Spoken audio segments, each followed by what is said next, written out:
The Bluetooth device is ready to pair.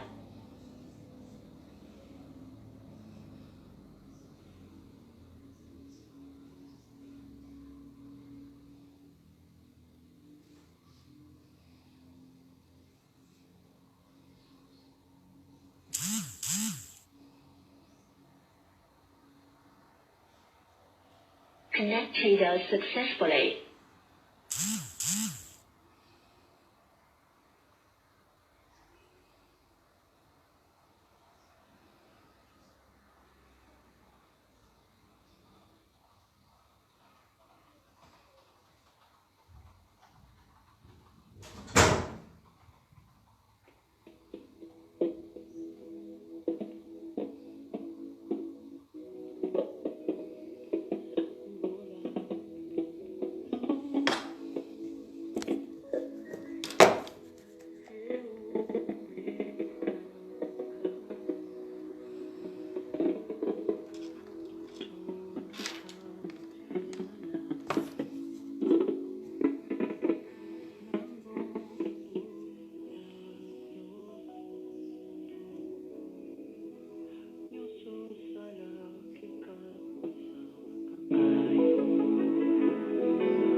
Tu m'aimes, mon excès, tu m'aimes tellement, Seigneur.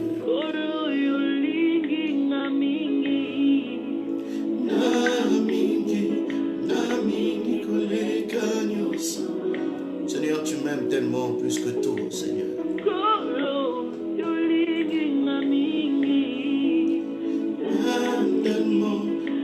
Tellement plus que tout, Seigneur.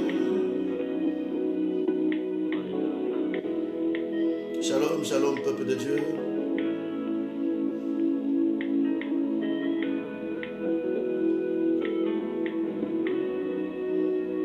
Oh Jesus, nous te bénissons, Père, ce soir. Nous voulons, Père de gloire, te recommander ces moments. Nous voulons, Père de gloire, Seigneur,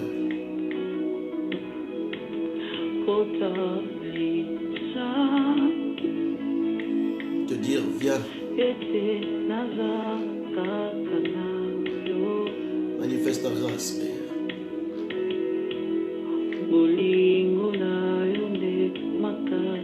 Venons être dans ta présence ce soir. Nous voulons, Seigneur, que tu sois manifesté ce soir, Seigneur.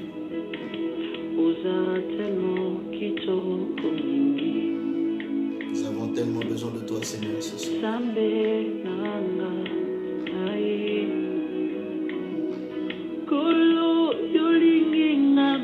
Seigneur, tu m'aimes.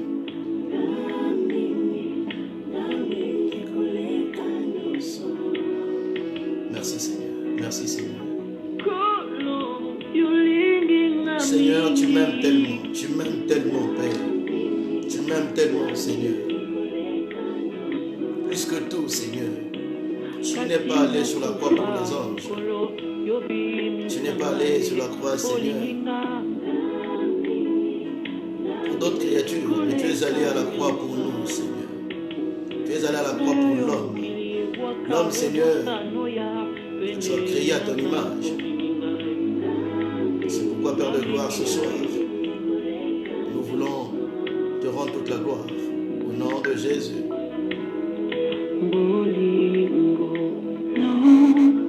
Ton amour, Seigneur. Ton amour, Seigneur.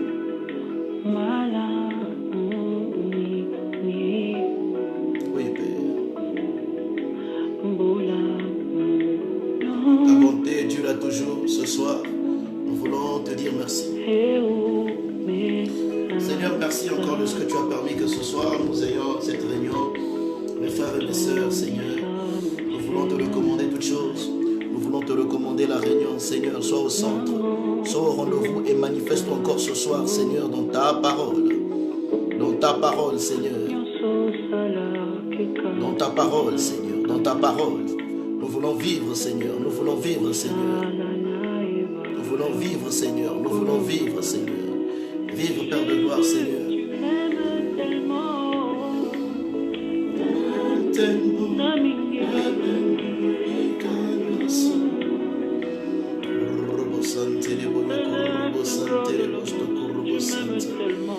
Oui, Seigneur, tu m'aimes, Seigneur. Tu m'aimes, Seigneur. Tu m'as délivré du péché. Tu m'as sauvé, Seigneur, de la mort. Seigneur, tu as guéri, Père de gloire, Seigneur. Tu as soutenu jusqu'à ce jour. Tu ne cesses de soutenir, Seigneur. Tu ne cesses, Père de gloire, de manifester encore ta grâce dans nos vies. Nous voulons te dire, Seigneur, merci, merci, merci, Seigneur. Ce soir, Père, reçois la gloire. Reçois la gloire, Seigneur, de nos vies, Père, de nos vies, Seigneur. Oh, Jesus.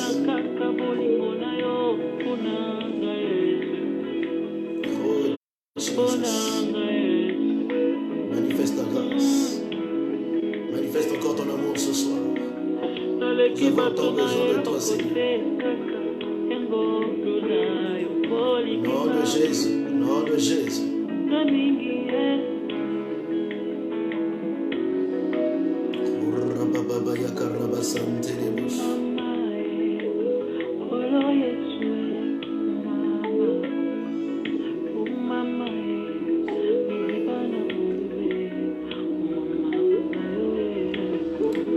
Seigneur Jésus, merci. Sois loué, sois adoré ce soir, sois magnifié ce soir. Nous voulons, Père de gloire, te remercier. Nous voulons, Seigneur, te bénir. Nous voulons, Seigneur, te glorifier. Seigneur, révèle-toi à nous par ta parole. Que ta présence grandisse en nous, Seigneur, plus que la parole grandit en nous, Seigneur. Que ta présence grandisse en nous, plus que la parole grandit en nous, Seigneur. Que cette présence grandisse encore en nous, Seigneur. Oh oui, Père, que cette présence grandisse. Saint-Esprit, c'est toi l'ami fidèle. Viens encore nous parler ce soir. Viens encore nous parler ce soir, ami fidèle.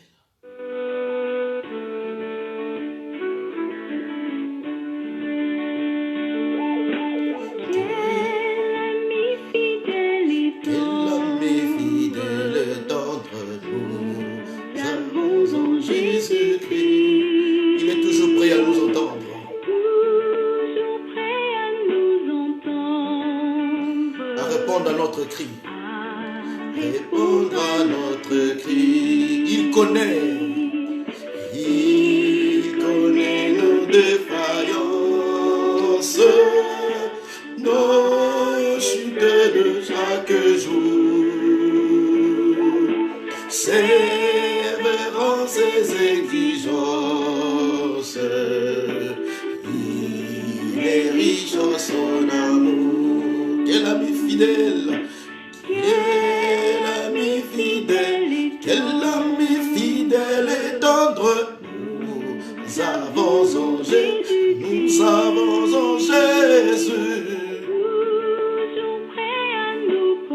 Il est prêt à te comprendre, bien-aimé, quand nous sommes en souci. Disons-lui toutes nos craintes, disons-lui toutes nos craintes. Ouvrons-lui tout notre cœur. Bientôt sa parole est sainte. Bientôt sa parole est sainte.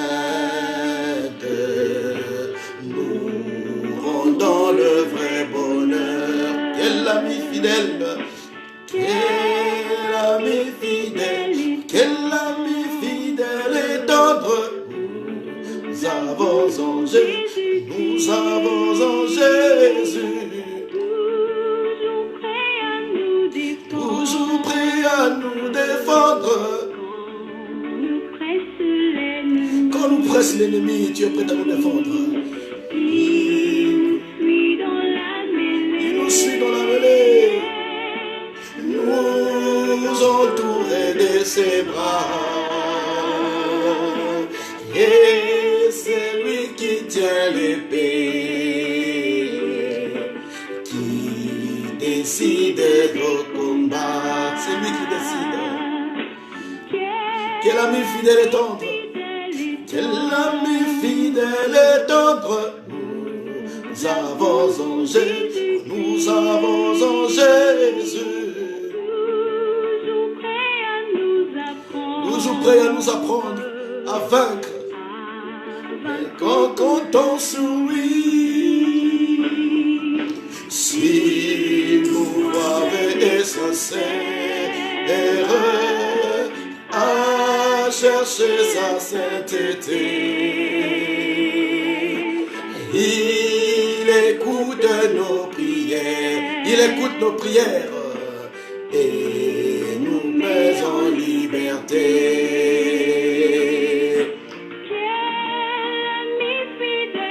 Quel ami fidèle et tendre, nous avons en Jésus. Bientôt il viendra nous prendre. Suivons donc l'étroite voie. Suivons donc l'étroite voie. En comptant sur son secours. Bientôt nous aurons la joie. Nous aurons la joie. Vivre avec lui toujours. Oh Jesus, merci Seigneur. Alléluia. Oh Jesus. Saint-Esprit de Dieu, c'est toi l'ami fidèle et tendre. Saint-Esprit de Dieu, c'est toi l'ami fidèle et tendre. Ce soir encore, Père, nous voulons que tu sois au rendez-vous. Ce soir encore, Père, nous voulons que tu nous parles. Ce soir encore, Père, nous voulons, Seigneur, que nos cœurs soient touchés. Fais-nous comprendre, Seigneur. Fais-nous comprendre, Père de gloire, ce à quoi tu attends. Fais-nous comprendre, Seigneur, par les mystères de ta parole, comment est-ce que nous allons marcher. Nous avons tant besoin de toi, Seigneur. Tant besoin de toi, Seigneur. Au nom de Jésus-Christ de Nazareth. Père, au nom de Jésus-Christ de Nazareth. Ami fidèle, Saint-Esprit, manifeste encore ta grâce ce soir. Nous voulons t'écouter. Nous voulons, Père de gloire, Seigneur, réaliser encore ton amour.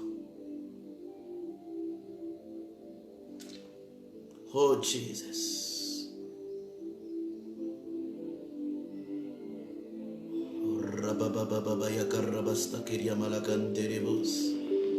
Merci pour la journée. Merci pour la soirée. Merci Père de gloire, Seigneur, pour ta présence. Merci Seigneur pour ton amour. Toi qui es juste et fidèle. Même quand nous échouons à la fidélité au devoir et à l'épreuve de la fidélité, toi tu as toujours été fidèle.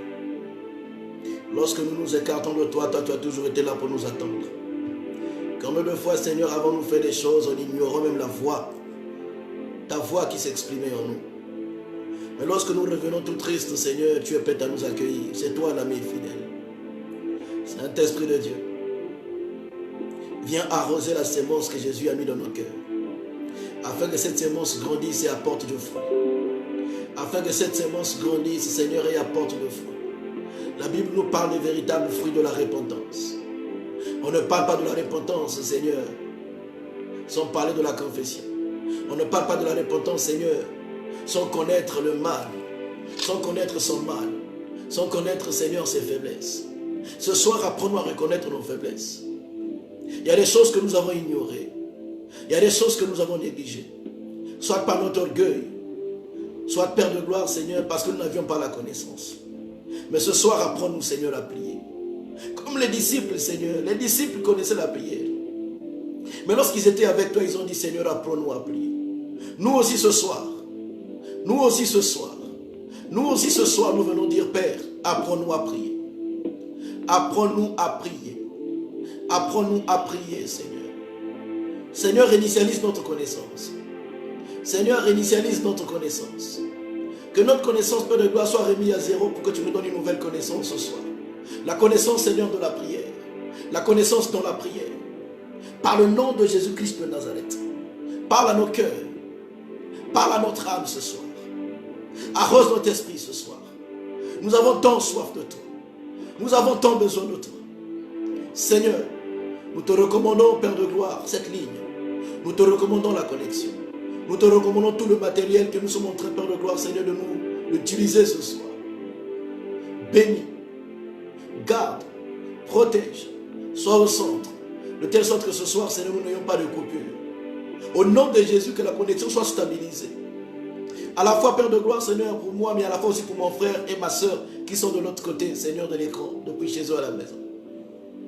Père, nous te remercions pour ces moments de confinement où tu nous enseignes ta parole. Où tu nous enseignes ta parole. Où tu nous enseignes ta parole. Dispose notre esprit à t'écouter. La Bible déclare que tu veux que nous soyons abondamment remplis de ta parole.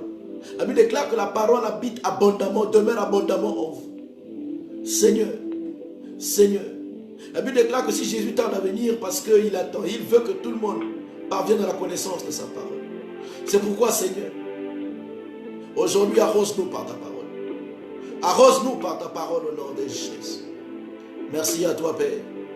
Merci à toi, Seigneur. Au nom de Jésus, nous disons tous Amen. Alléluia.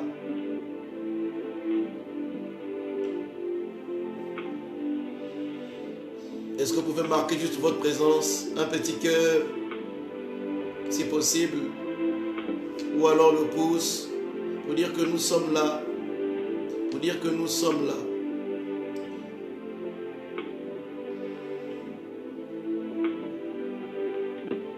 Gloire au Seigneur. Veuillez aussi partager aux autres. Partagez aussi aux autres. Invitez un ami, invitez un frère, invitez une soeur qui partage peut-être un groupe WhatsApp avec vous à participer à ces moments. Invitez un frère, invitez un ami, invitez une soeur. Nous allons tous être bénis ce soir. Vous savez, quand le Seigneur sait que nous nous sommes disposés pour lui, Dieu nous surprend nous tous. Ne pensez pas que tout ce que je partage ici, je l'ai parfois préparé. Il arrive que je prépare autre chose. Mais lorsque nous sommes dans la prière et dans la présence de Dieu, Dieu connaît que tu as l'écoute. Dieu connaît que tu t'es connecté à cette page parce que tu veux écouter son serviteur.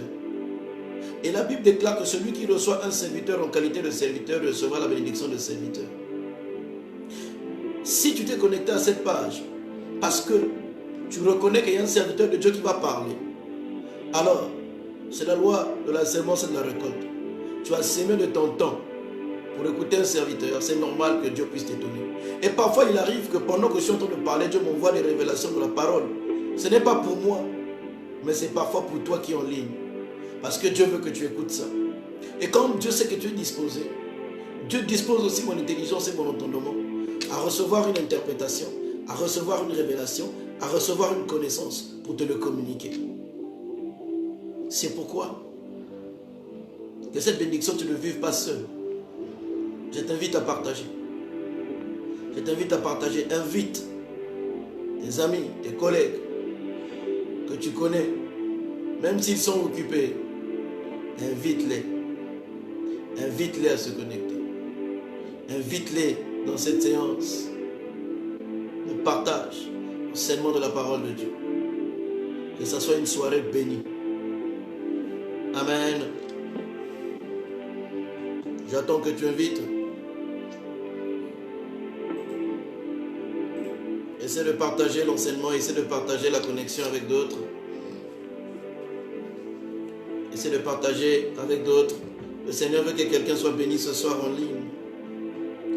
Le Seigneur veut que quelqu'un soit béni ce soir en live. Et toi, tu dois participer à la bénédiction de cette personne. Nous devons tous participer à la bénédiction de ces personnes. Merci Seigneur. Alléluia. Alléluia. Merci Père.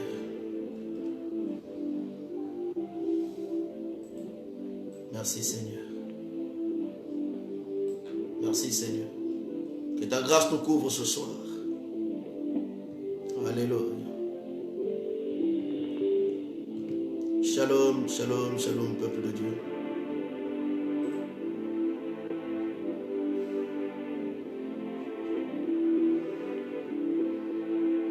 Merci Seigneur, nous t'aimons Père. Oui Père, I love you Jesus. We love you Jesus. We love you Jesus. Nous sommes là parce que nous t'aimons Seigneur. Nous sommes là parce que nous t'aimons Père. Tu connais le programme que ma soeur avait ce soir. Tu connais le programme que mon frère avait ce soir.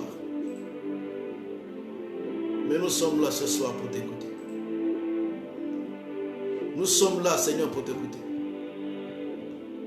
C'est pourquoi parle à nos cœurs ce soir. Parle à nos cœurs ce soir. Parle à nos cœurs ce soir. We love you, Jesus. We call you Jesus. Oui, Seigneur.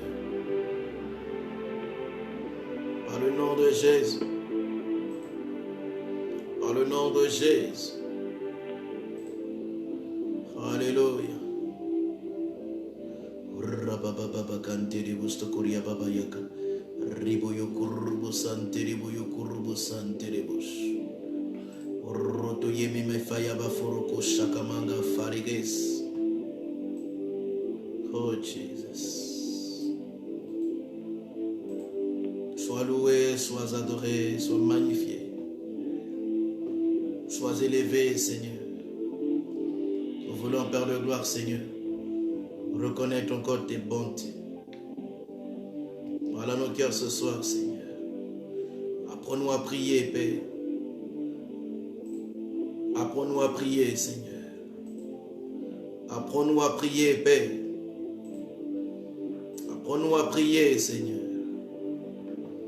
Apprends-nous à prier, Seigneur. Apprends-nous à t'écouter, Seigneur. Apprends-nous à comprendre ta pensée, Seigneur. Au nom de Jésus. Au nom de Jésus. Seigneur. Seigneur. Amen. Alléluia. Tout d'abord, nous voulons nous excuser pour le programme qu'on n'a pas pu envoyer. Ah, vous savez, ce n'est pas facile, hein? À la fois être pasteur dans une grande église comme la nôtre, où nous sommes éparpillés aujourd'hui dans les maisons, et d'un côté assurer aussi la mission du travail. Le programme était saisi, il fallait juste modifier. Mais il y avait tellement de travail, à la fois hier soir, à la fois au boulot. Mais vraiment, je ne vous ai pas envoyé le programme du fin de semaine. C'est pas facile, bien aimé. Priez pour votre pasteur, que Dieu lui donne encore plus de force. C'est pas facile. Préparez l'enseignement tous les jours. Priez, écoutez le Seigneur. Et d'un côté, préparer ses fiches au travail. Le travail que nous faisons, c'est pas facile. Mais j'ai béni Dieu pour la force. Si vous pouvez encore prier pour moi, en tout cas, ça me ferait du bien. Parce que je veux recevoir encore du Seigneur plus. Donc voilà la raison pour laquelle, en tout cas, je n'ai pas pu envoyer le programme au secrétariat. Mais ce soir, nous allons nous battre pour envoyer le programme au secrétariat. Nous allons nous battre pour cela. Que Dieu vous bénisse. Alors, aujourd'hui, je vais dire nous allons commencer. Parce que hier, on a commencé, ça a coupé. Moi, je ne compte pas la journée d'hier. On va même effacer l'enregistrement d'hier. On ne compte pas ça. Aujourd'hui, nous allons commencer notre enseignement sur les sortes de prières. Parce qu'hier, ça avait coupé. Nous sommes obligés de réinitialiser. Et nous croyons que Dieu va être au rendez-vous pour nous donner l'inspiration et la révélation. Et donc, ce soir, nous allons commencer notre enseignement sur les différentes sortes de prières. Nous avons vu les différentes sortes de supplications. Et aujourd'hui, nous allons voir les différentes sortes de prières. Et à cela, vous allez associer les sortes de prières aux sortes de supplications. Si vraiment cela est la lumière de la parole de Dieu. vous ne serez pas surpris de voir les résultats. Parfois nous nous posons la question, mais nous prions. Les autres prient, ils ont des résultats vite. Mais j'ai comme l'impression que moi je dois beaucoup prier pour avoir des résultats. Oui, il y a certains domaines de nos vies où nous avons besoin de passer beaucoup de temps dans la prière. Mais il y a certains domaines aussi de notre vie où nous n'avons pas besoin de passer beaucoup de temps dans la prière. Parce que nous avons compris le mécanisme de la prière, nous sommes disposés dans la prière et nous appliquons les choses à la lumière de la parole de Dieu. C'est normal que nous ayons des résultats.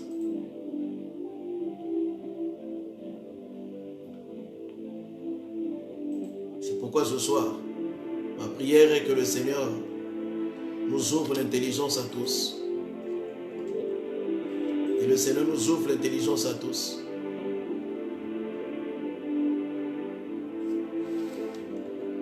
Afin que la révélation nous soit donnée.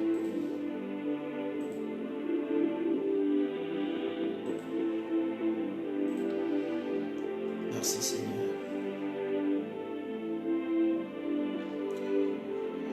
Alors, nous commençons notre enseignement ce soir sur la confession. La prière de confession. Je n'ai pas la possibilité d'insérer les images dans notre échange. Sinon que j'allais insérer les images pour montrer à tout le monde. Les images du tabernacle. Quand Dieu dit à Moïse, tu vas faire le tabernacle. Le tabernacle était un lieu de rendez-vous dans la présence de Dieu. C'était un lieu de rendez-vous. Donc tout le monde qui rentrait dans le tabernacle commençait d'abord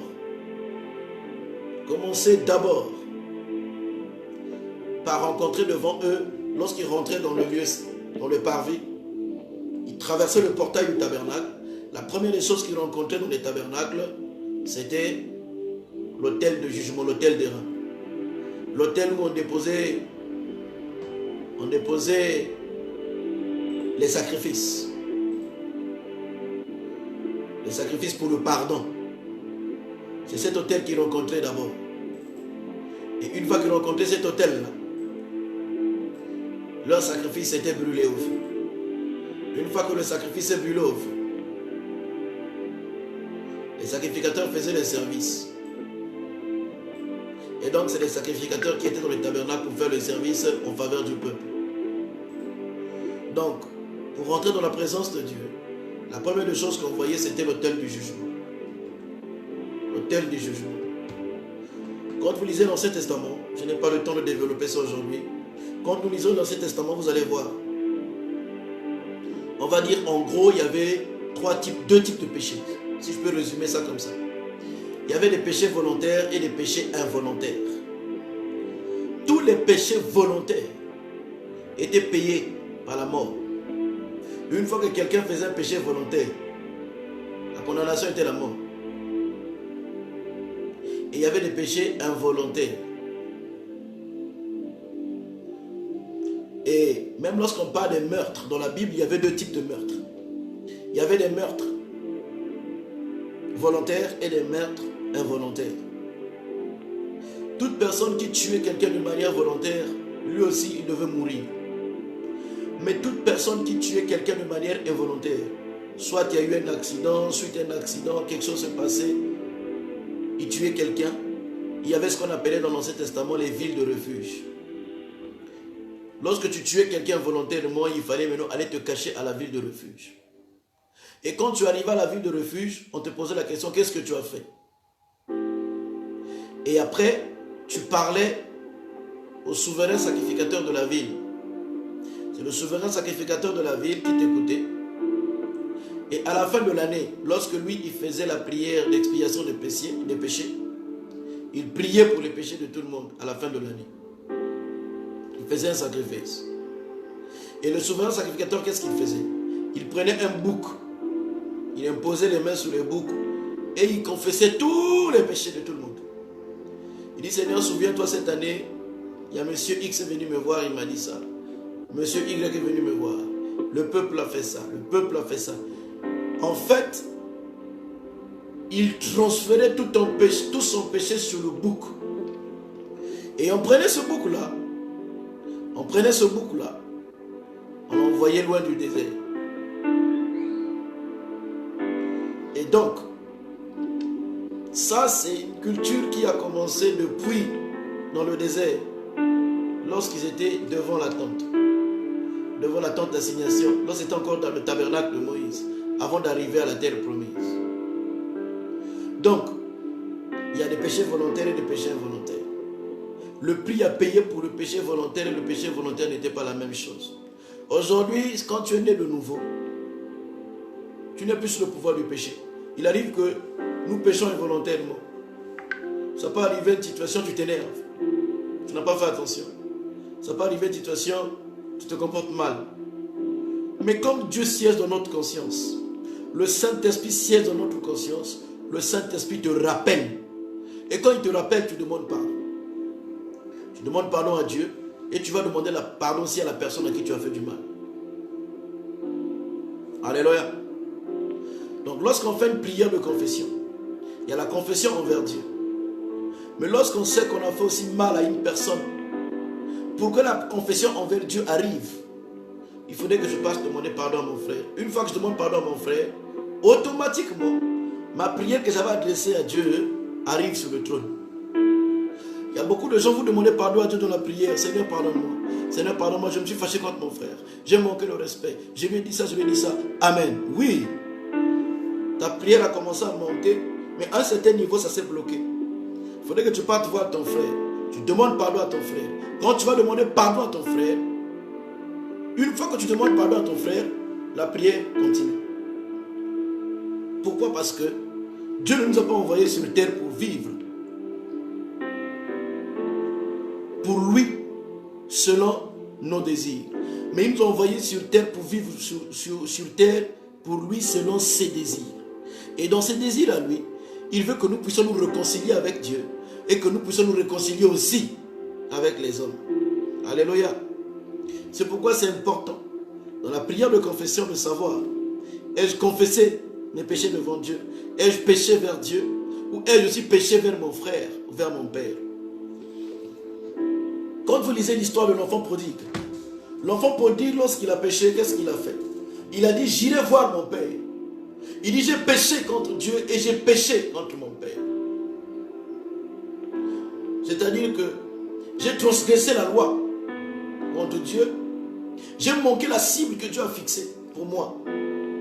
Mais j'ai aussi manqué la cible que Dieu a fixée pour mon père. La cible que mon père a fixée, je l'ai aussi manqué. Donc je dois savoir aller demander pardon au Seigneur, mais demander aussi pardon à mon père. Alléluia. La Bible déclare dans le livre d'Ésaïe,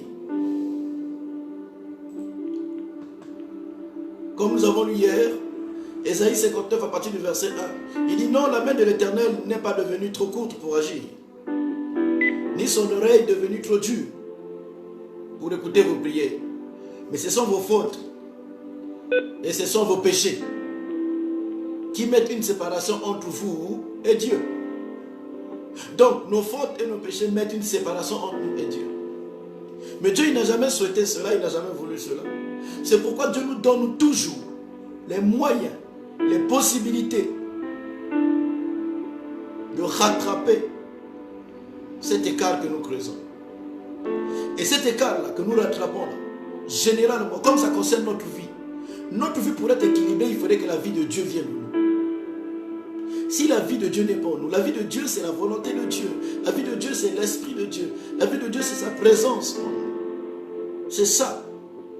Donc, nous ne pouvons pas vivre la vie de Dieu selon notre propre manière de voir les choses. On vit la vie de Dieu selon la manière de voir les choses de Dieu et du Seigneur. C'est pourquoi hier nous avons parlé de l'exemple de Adam. Lorsque Adam et Ève ont péché, ils ont eu honte. Ils se sont fait des faits de figure pour se protéger. Mais quand Dieu est venu, il a vu qu'ils étaient nus. La Bible déclare que Dieu leur a donné quoi? La peau de l'animal. Mais on ne peut pas prendre la peau d'un animal si on ne tue pas cet animal. Il faut tuer d'abord l'animal. Je le dis, je le redirai, je le dis toujours et je le redirai toujours. Cette partie-là. On tue d'abord l'animal. Aujourd'hui, c'est bien beau de mettre le cuir. Pendant l'hiver, vous allez voir, nous nous protégeons bien avec le cuir. Mais, le cuir là pour l'avoir, on tue d'abord l'animal, on enlève sa peau, on travaille pour nous protéger pour le four. Et donc lorsqu'on tue l'animal, c'est quoi? C'est le sacrifice. Pourquoi Dieu avait tué l'animal? Parce que Adam et Ève étaient nus. La nudité, c'est le péché. Ils n'avaient plus de couverture. La parole de Dieu est une couverture. La présence de Dieu est une couverture. Une fois que nous péchons, nous sortons de la présence de Dieu. Et lorsque nous sortons de la présence de Dieu, nous sommes conscients. Adam était conscient. Ève était conscient qu'ils avaient péché, qu'ils avaient désobéi, qu'ils avaient manqué la cible. Hier, j'avais dit que le mot péché, lorsque vous le traduisez, en hébreu, c'est transgresser la loi. Ce n'est pas obéir à la loi de Dieu. Mais le même mot, lorsque vous l'interprétez en grec, c'est manquer la cible. Et c'est un mot qui était utilisé lorsque les archers apprenaient à tirer aux flèches. Ils mettaient une cible et ils prenaient les flèches et ils apprenaient à tirer. Lorsqu'ils manquaient la cible, la flèche, on leur disait que tu as péché. Péché signifie manquer la cible aussi. Et donc, Adam et Ève, ils avaient une cible que Dieu leur avait donnée. Dieu leur avait dit dans le jardin de Don, vous pouvez manger de tous les fruits. Mais l'arbre là, ne mangez pas cet arbre. J'avais expliqué hier que cet arbre-là était sur la terre parce que sur la terre, il y avait déjà la désobéissance. Satan était déjà tombé sur la terre. Quand Dieu était en train de crier, Satan était déjà sur la terre. C'est pourquoi Dieu ne pouvait pas crier d'abord sans apporter la lumière. Il dit que la lumière soit et la lumière fut. Dieu trouva que la lumière était bonne, il sépara la lumière avec les ténèbres. Il appela les ténèbres nuit et la lumière jour. Et la Bible nous dit déjà qu'il y a quelqu'un qui s'appelle le prince des ténèbres. Or, le prince des ténèbres, c'est qui? Mais c'est Satan. Le premier des ténèbres, c'est lui. Il était déjà sur la terre. Donc Satan a vu quand Dieu était en train de créer l'homme.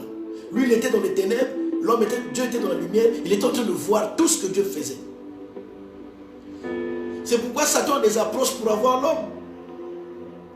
Satan a des approches pour avoir l'homme. Et il a utilisé les mêmes approches pour vouloir avoir Jésus le jour de la tentation.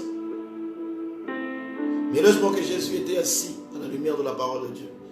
Jésus n'a pas accepté, n'a pas cédé à Satan.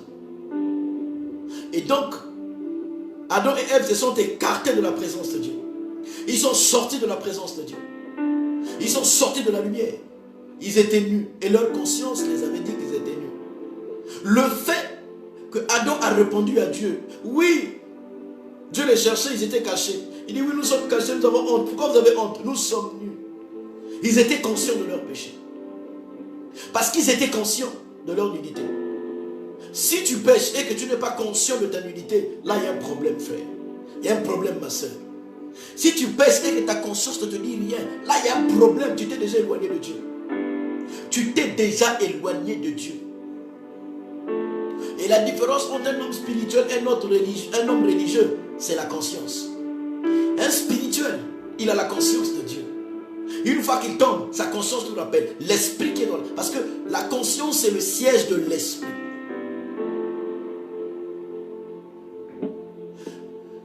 Notre conscience, en fait, siège dans notre esprit.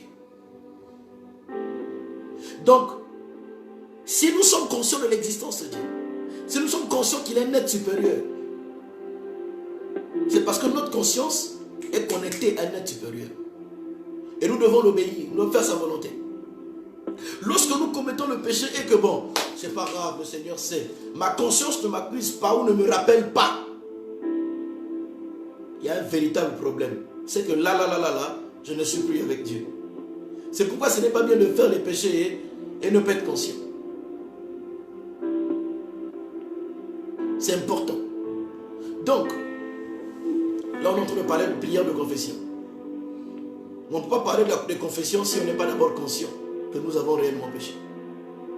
Et vous allez voir une chose, on ne peut pas parler de repentance sans parler de conscience. Parce que la repentance commence par une prise de conscience. Une fois qu'on a pris conscience, nous confessons maintenant nos péchés.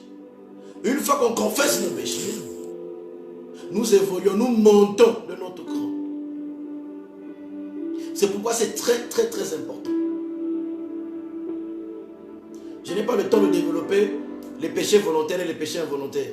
Je n'ai vraiment pas trop le temps de développer ça aujourd'hui. Parce que c'est très profond. C'est très profond. Péché volontaire et péché involontaire. Il y a des gens, par exemple, qui sont conscients de leur sorcellerie. Il est volontaire. Mais il y a des gens qui ont ce qu'on appelle la sorcellerie inconsciente. C'est involontaire. La délivrance d'une personne qui est possédée par un esprit de sorcellerie d'une manière consciente, une personne consciente et une personne inconsciente n'est pas la même chose. Et quand vous lisez le livre de Lévitique, lorsque quelqu'un péchait de manière consciente, le sacrifice qu'il faisait n'est pas le même que la personne qui péchait de manière inconsciente. Je ne sais pas si on va aborder ça, mais on laisse le Saint-Esprit nous guider. Si le Saint-Esprit permet qu'on développe ça aujourd'hui, gloire au Seigneur. Maintenant, s'il permet qu'on ne développe pas ça, c'est pas grave. On va passer que sur les grandes lignes de la prière de confession. Et par la suite, si le Seigneur permet un jour qu'on puisse développer un enseignement profond là-dessus, on va laisser Dieu lui-même faire les choses. Donc, je disais qu'on ne peut pas parler de confession. On ne peut pas parler de confession d'abord sans parler de conscience. C'est pourquoi lorsque nous lisons la Bible,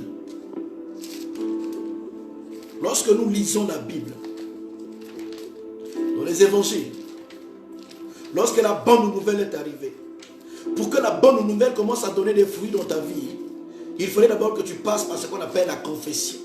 Il faudrait que tu passes par ce qu'on appelle la prise de conscience. Si tu n'es pas conscient, ça sera difficile de rentrer dans certains mystères.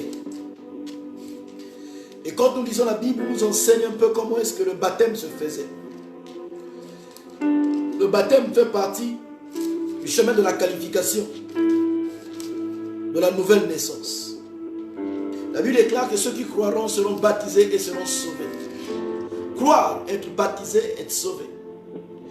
Être sauvé, c'est rentrer dans son plein salut. Pour manifester les fruits du salut, le plein salut, il est important de passer par le baptême.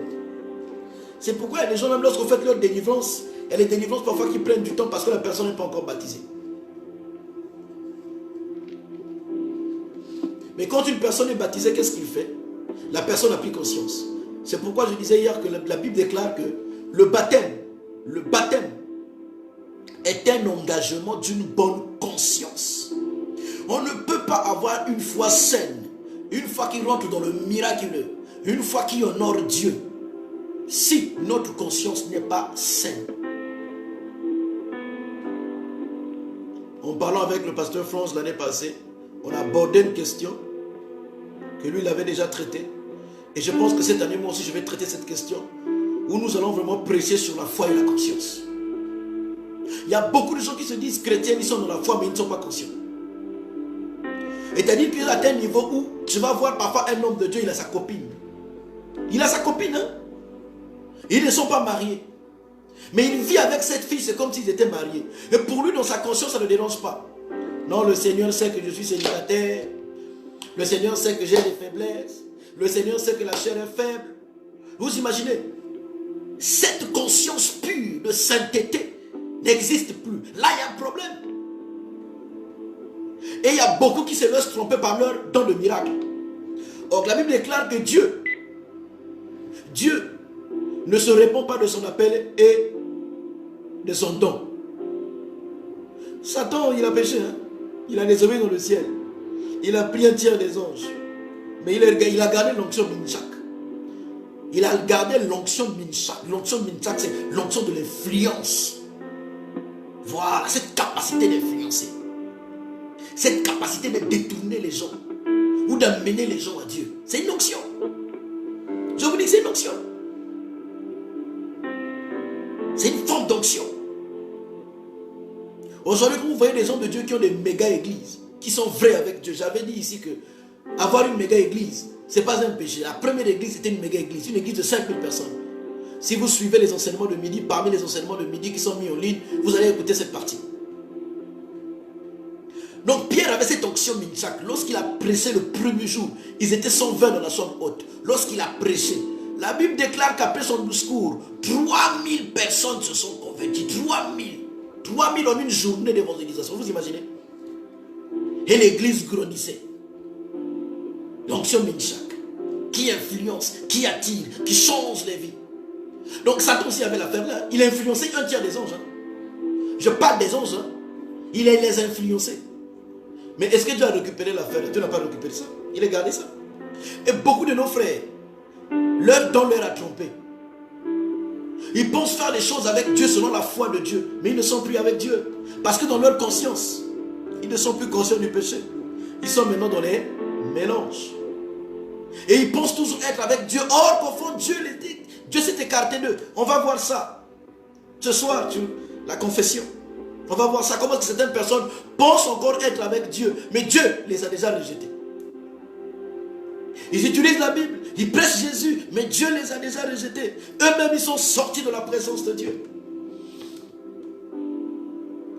C'est pourquoi lorsque nous lisons dans le baptême, Marc chapitre 1, à partir du verset 4 au verset 5, si quelqu'un peut écrire, gloire au Seigneur. Marc chapitre 1, à partir du verset 4 au verset 5, nous dit ceci. Jean parut, baptisant dans le désert et prêchant le baptême de la repentance pour le pardon des péchés. Écoutez le verset 5.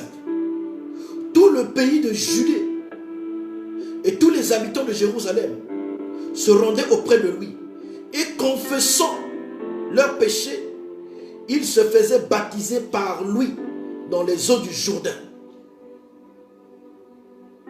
Ils étaient conscients du péché parce qu'ils étaient conscients. Il fallait passer par le baptême de repentance. Mais on ne peut pas rentrer dans la repentance sans confesser les péchés.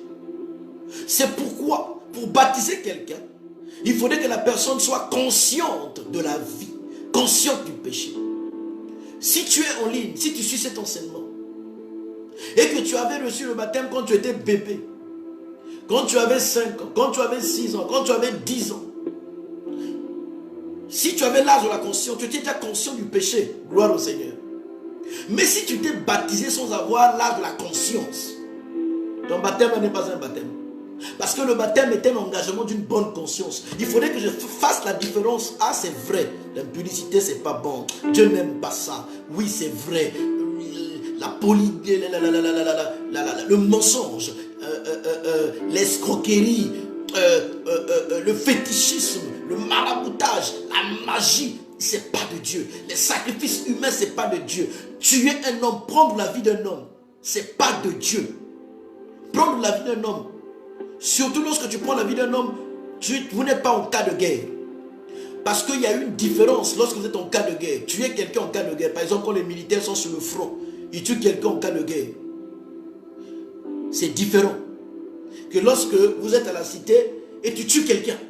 La personne n'a rien fait, vous n'êtes pas en guerre. La personne n'a rien fait et tu tues la personne. Je n'ai pas le temps de développer ce côté-là. On ne va pas parler de ça. Ce n'est pas notre sujet aujourd'hui. Et donc, il faut être conscient. Et quand tu prends conscience que ça, ce n'est pas de Dieu. Aujourd'hui, il y a des gens qui, c'est leur travail. Il y a des gens, vous les voyez, voilà, c'est leur travail, ils tuent les gens. Et ils sont payés, c'est des tueurs à gages. Ne dites pas seulement que c'est dans les films, hein, frère. Ce n'est pas dans les films. Hein. Frère, il y a des frères qui se sont confessés. Des frères qui te disent, mais pasteur, moi, j'ai été tueur, j'ai tué un tel, j'ai tué le fils d'un tel. Il y a des gens qui vous le disent. Parce que dans mon boulot que je faisais, c'était mon boulot. J'avais une couverture, il te dit. Une couverture dans la police, dans l'armée pour faire le sale boulot. Des gens qui sont élevés en autorité. Planifier des accidents, planifier des empoisonnements. Je le fais. Vous pensez que c'est un accident, or qu'au fond c'est moi qui l'ai fait. Il y a des gens comme ça, je vous dis. Et ils font des choses sans conscience. Mais une fois que Dieu touche leur cœur, ils prennent conscience, ils pleurent leur péché. Ils pleurent leur péché. En ce moment-là, ils se confessent. Ils demandent pardon parce qu'ils sont conscients que c'était pas bon. Et donc on parle du baptême ici lorsqu'on est conscient. Donc si toi tu t'es baptisé sans être conscient, tu t'es baptisé par enthousiasme, tu t'es baptisé parce que papa a dit, maman était chrétienne engagée à l'église, maman était diaconesse, papa était diacre, mon tonton était pasteur, à la maison tout le monde devait être baptisé à 14 ans. Oui, mais est-ce que toi à 14 ans tu étais conscient du péché? Tu ne connaissais même pas les hommes, tu n'étais pas conscient. La preuve en est que tu t'es baptisé, après tu es parti connaître les hommes.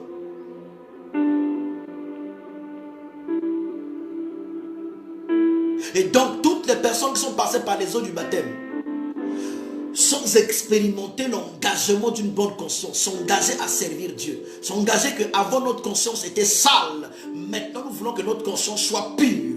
Notre conscience n'obéissait pas à Dieu. Combien même cette pensée de la justice montait dans notre cœur, mais nous on a négligé la pensée de la justice. Une fois que tu prends conscience, tu acceptes la pensée de la justice de Dieu, c'est que l'Esprit t'a parlé, l'Esprit t'a convaincu, il a crié en toi Abba Père. C'est que tu comprends maintenant que je dois repartir à la source pour ressembler au Père. Le mot Père ici, lorsque vous le traduisez, ça signifie source.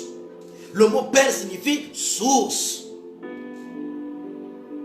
C'est pourquoi on parle des pères dans la foi, les pères dans le ministère, la source où tu sors, la source qui t'a nourri, la source qui t'a arrosé, c'est Père.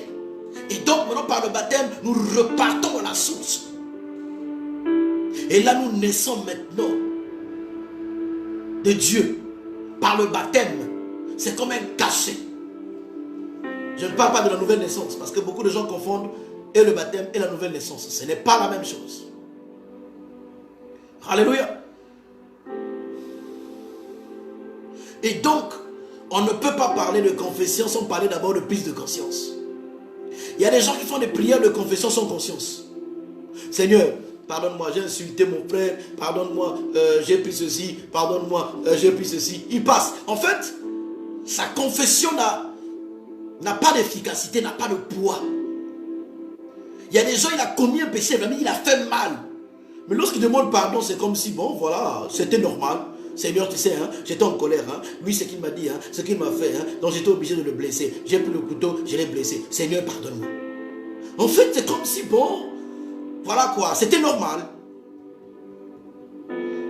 Alors qu'on confesse une chose qui n'est pas normale. Le péché, c'est comme cette énergie négative qui nous attire vers l'enfer. Et le pardon, c'est cette énergie positive en fait. C'est comme une épée qui vient couper. C'est l'eau qui vient arroser cette énergie négative pour nous faire rentrer dans l'énergie positive de Dieu. Et quand vous voyez des gens comme ça, qu'est-ce qui se passe? Non seulement il bafoue le pardon qu'il demande à Dieu, il bafoue sa confession, mais en même temps aussi, il va prendre la Sainte Seine. Et vous allez voir les personnes malades à l'église. Vous priez, il n'y a pas de solution. Vous priez, vous dites, mais oh, c'est le pasteur qui n'a pas d'onction. Non. Il y a des gens, vous êtes dans le péché, dans le mensonge. Vous venez encore prendre la Sainte Seine. C'est pas normal. Et on dit que c'est le pasteur qui n'a pas d'onction. Depuis qu'on prie, il n'y a pas de solution. Non. Pourquoi pour les autres on a des solutions, mais pour certaines personnes on n'a pas de solution? C'est basé sur la confession. Mystère de la prière de confession. Et lorsqu'on confesse, il faut laisser. On ne peut pas confesser le même péché tout le temps, tout le temps, tout le temps, tout le temps. Là, il y a un problème. À force de confesser le même péché tout le temps, tout le temps, tout le temps, il y a un problème. Le problème, c'est quoi? Eh bien, le problème, c'est que on s'est écarté de Dieu. On pense toujours être avec Dieu par motif de satisfaire son propre cœur, mais en fait, on est déjà éloigné de Dieu. Je vais parler de ça certainement tout à l'heure. Donc, lorsqu'on parle de confession, c'est quoi? Confession, c'est un aveu. On avoue ses péchés. La confession, c'est une déclaration de ce que l'on a fait. Et soi-même, on condamne ce que l'on a fait. Oui, c'est vrai, c'était pas bon, je n'aurais pas dû faire ça. C'est pas de Dieu, Seigneur, qu'est-ce que j'ai fait? Pardonne-moi, Seigneur. Oui, j'ai fait ça. En confessant, en fait, je fais un aveu et je déclare ce que j'ai dit. Vous savez, c'est comme lorsque un président vient d'être élu. Il prête serment. Il doit déclarer.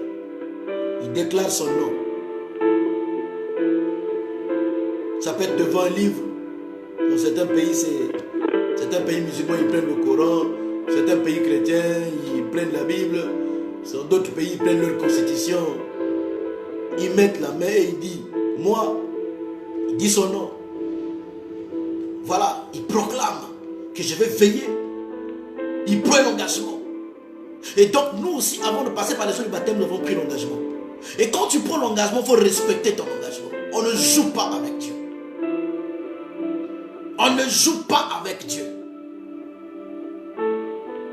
Quand tu as pris l'engagement, tu dois respecter cet engagement. Il y a beaucoup de gens qui ont pris des engagements, ils ne respectent pas les engagements. vous êtes surpris de vous retrouver au même endroit.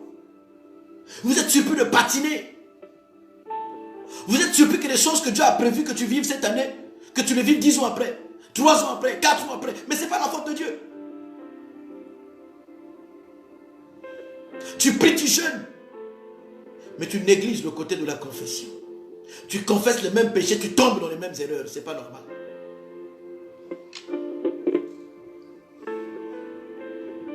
La confession.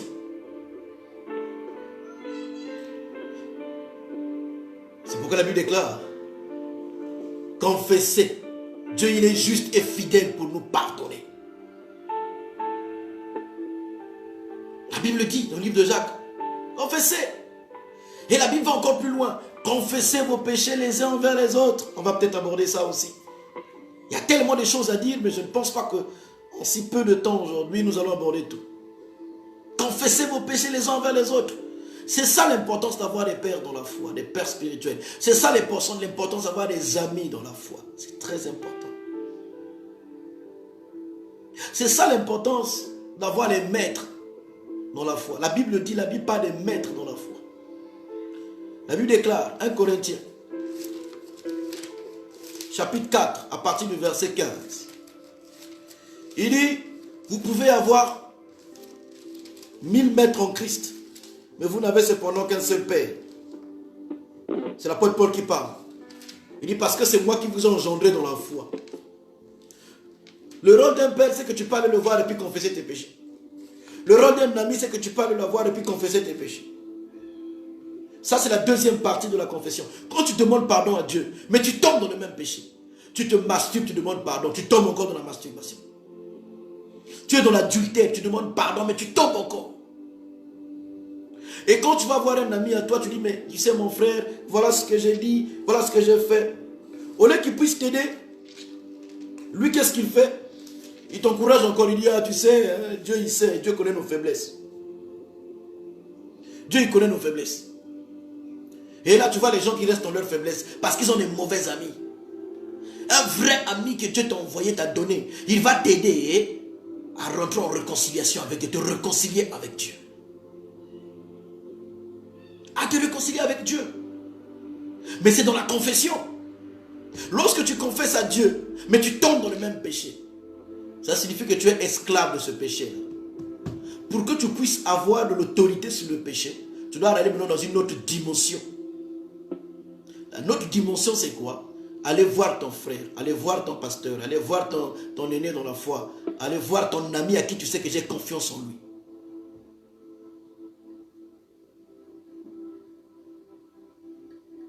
Pour confesser. En fait, le mystère de la prière de confession, c'est quoi? Le mystère de la prière de confession, c'est quoi? C'est la loi du dépouillement. La Bible déclare que Jésus a triomphé publiquement sur la croix. En faisant quoi? En dépouillant les démons là, les œuvres de ténèbres, il les a dépouillés publiquement sur la croix. Il les a rendus leurs œuvres manifestes et publiques. Donc quand toi tu pèches, tu tombes dans la même chose, tu tombes dans la même chose. Qu'est-ce qui se passe? Tu confesses à Dieu. Qu'est-ce qu'il faut faire? Il faudrait que je parte voir celui-là qui est assis, qui est élevé en autorité. Ça peut être ton ami, ton pasteur, pour dire, pasteur, voilà ma situation. Quand tu exposes, tu fais ce que Jésus a fait. Il a triomphé d'elle en exposant publiquement. Il expose publiquement. Et là, maintenant, on va te mettre dans un programme, t'accompagner, prier pour toi pour que tu te relèves. Mais il y a des gens qui sont tellement orgueilleux. Ils ont honte. En fait, la honte là, c'est l'orgueil. Parce qu'il dit, oh, moi je vais aller me confesser pour leur dire que moi j'ai fait ça. Oh, moi. On raconte l'histoire d'un homme de Dieu qui passe à la télé. Un grand prédicateur de l'évangile. Un grand prédicateur de l'évangile.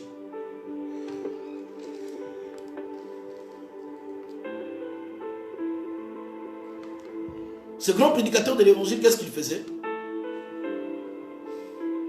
Ce grand prédicateur de l'évangile, il prêchait, mais il avait un problème. Son problème, c'était quoi? L'impudicité. L'impudicité, il était impudique. Il pouvait prier, il vit des choses, il prêche. Mais vous le voyez là, ces images, les films qu'il voyait, c'est des films pornographiques. Il avait un sérieux problème. Il y a beaucoup de frères en Christ et de sœurs en Christ qui ont ce problème-là. Mais ils n'osent pas le dire. Ça, c'est les gens qui manifestent une grâce, qui chantent, qui prient, qui ont une expérience dans la vie, qui sont élevés en autorité, en dignité, ils ont honte. Mais c'est cette honte qui va te bloquer. La Bible déclare que si tu as honte de moi, moi aussi j'aurai honte de toi dans le ciel. Et il y a beaucoup de femmes ou même des hommes qui sont morts avec leur orgueil, qui servaient Dieu. Mais aujourd'hui là, ils se retrouvent en enfer. Parce que quoi? Ils n'ont pas honoré le principe de la confession pour sortir. On va voir ça. Je vais vous expliquer ce mystère-là. Là, je suis encore à l'introduction. Et comme je disais, c'est l'importance d'avoir des amis et des maîtres dans la foi. Et des aînés dans la foi. Des gens qui peuvent te dire des choses, même si ça te fait mal, mais qui te disent des vérités. Non pas pour te détruire, mais pour te construire. Souvenez-vous de Pierre et de Paul. Pierre qui était l'aîné. Paul le considérait comme un aîné, mais il le considérait aussi comme un ami. Quand Pierre a eu des comportements un peu déplacés, il était avec les Juifs, et quand les païens sont venus, il était avec les païens. Quand les Juifs sont venus, il s'est écarté des païens pour aller avec les Juifs parce qu'il était Juif. Paul lui a dit non, ce que tu as fait, c'est pas ça. Dans la vie, parfois, il faut avoir des gens comme ça qui vous disent des choses, non pas pour vous détruire, mais pour vous ramener à la vérité. Mais quand tu as quelqu'un qui te couvre, qui te couvre, qui te couvre, il ne te rend pas service, il peut te corrompre dans ton ciel, tu perds ton ciel. Et c'est important de rester connecté à vos pères dans la foi. Maintenant, il faut comprendre aussi les saisons. Il y a des saisons où Dieu va vouloir que tu restes connecté à celui qui t'a enseigné l'évangile. Mais il y a des moments où Dieu va te donner des nouvelles personnes autour de toi. C'est des nouveaux pères. Tu dois les adopter. C'est important. C'est des mentors. Il y a des limites que ton père ne peut pas t'emmener. Ton père, il peut te payer l'école. Voilà. Mais il ne va pas t'apprendre à lire et à écrire. Tu dois aller à l'école pour avoir un enseignant, un instituteur. L'instituteur, c'est comme un second papa. Il t'éduque aussi à l'école. La maman ne peut pas tout faire à la maison. Il envoie l'enfant à l'école. L'enfant, c'est quoi? Mais l'enfant, la maîtresse. La maîtresse, c'est comme une seconde maman. C'est pourquoi lorsque une maîtresse fait bien son travail, vous allez voir que même quand l'enfant arrive à la maison, quand maman lui parle, elle n'écoute pas. Mais quand on dit on va aller dire à la maîtresse, là l'enfant pleure. Pourquoi? C'est une seconde maman. C'est important d'avoir des gens comme ça qui vous entourent dans votre foi. Comme je disais, 1 Corinthiens chapitre 4 verset 15. Il dit car même si vous avez 10 000 maîtres en Christ, les maîtres, tu peux avoir les maîtres. Les maîtres c'est comme les enseignants, des mentors, des maîtres. Vous n'avez cependant pas plusieurs pères, puisque c'est moi qui vous ai engendré en Jésus-Christ par l'évangile.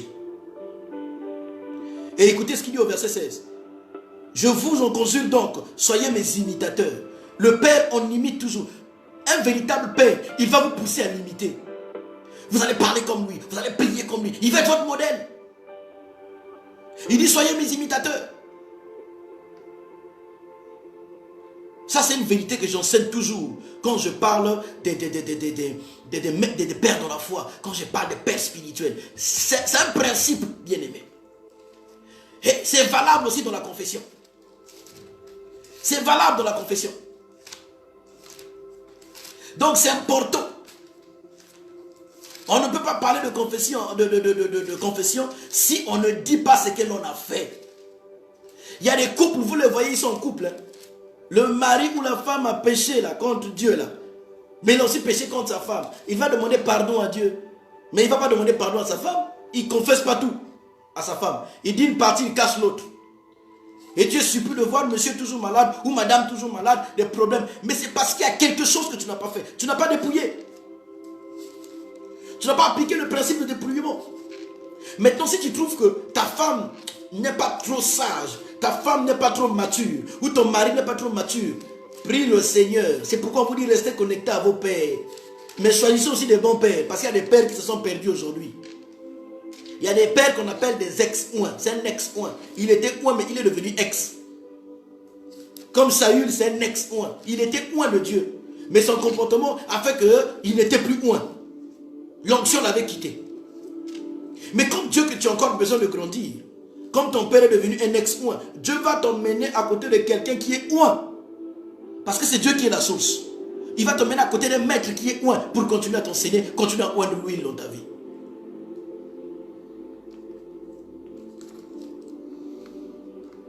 Comme je disais tout à l'heure dans la confession, il y a la partie du dépouillement. Écoutez ce que la Bible déclare. Colossiens chapitre 2 à partir du verset 14 au verset 15. La Bible déclare: il a effacé l'acte dont l'ordonnance nous condamnait et qui subsistait contre nous. Donc il y a des gens qui sont condamnés à un péché et ce péché-là, ils sont esclaves de ce péché. C'est le même péché, le même péché, le même péché. Tu demandes pardon, mais ça signifie en fait que ce mystère-là, tu n'as pas encore vécu dans ce domaine de ta vie. Le mensonge, la masturbation, l'adultère, l'escroquerie, la sorcellerie, les impuretés sexuelles.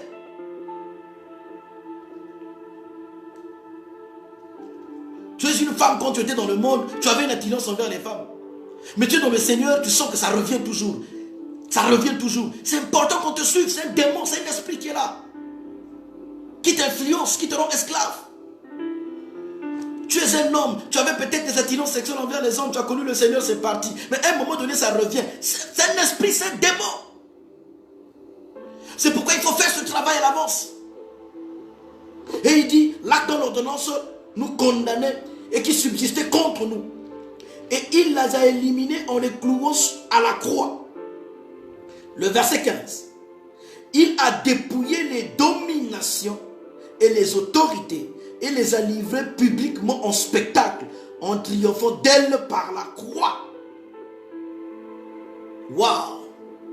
Et donc, publiquement, c'est quoi? C'est la confession publique. Jésus leur a montré publiquement. Et Jésus l'a fait quand? Jésus l'a fait le jour où il mettait l'agneau sur l'autel du sacrifice. Maintenant, je vais descendre. On va comprendre la révélation qui est dedans. C'est la prière de confession. Et là, maintenant, pour comprendre ce mystère-là, il faudrait qu'on rentre maintenant dans Lévitique chapitre 16. Vous allez voir que le souverain sacrificateur, Aaron, chaque année, lorsqu'il rentrait dans le temple, lorsqu'il fallait qu'il fasse une prière de confession pour tout le peuple, il prenait ce qu'on appelle un bouc. Il imposait les mains sur le bouc et il disait tout ce que le peuple a fait. Il confessait le péché. Et donc, qu'est-ce qui se passait? Le péché du peuple était transféré sur le bouc. Principe de transfert. On transférait le péché sur le bouc. Et lorsqu'on transférait le péché sur le bouc, on prenait le bouc, on le lâchait. On prenait quelqu'un qui accompagnait le bouc, on lâchait le bouc dans le désert. Le bouc marchait jusqu'à ce que le bouc partait mourir là-bas. On prenait le bouc, on le mettait dans un endroit isolé seul. On l'écartait du temple, on l'écartait de la tente d'assignation. On enlevait du camp. Le camp là où était la présence de Dieu. Là où il y avait le tabernacle. On lâchait le bouc. Lévitique chapitre 16. À partir du verset 21.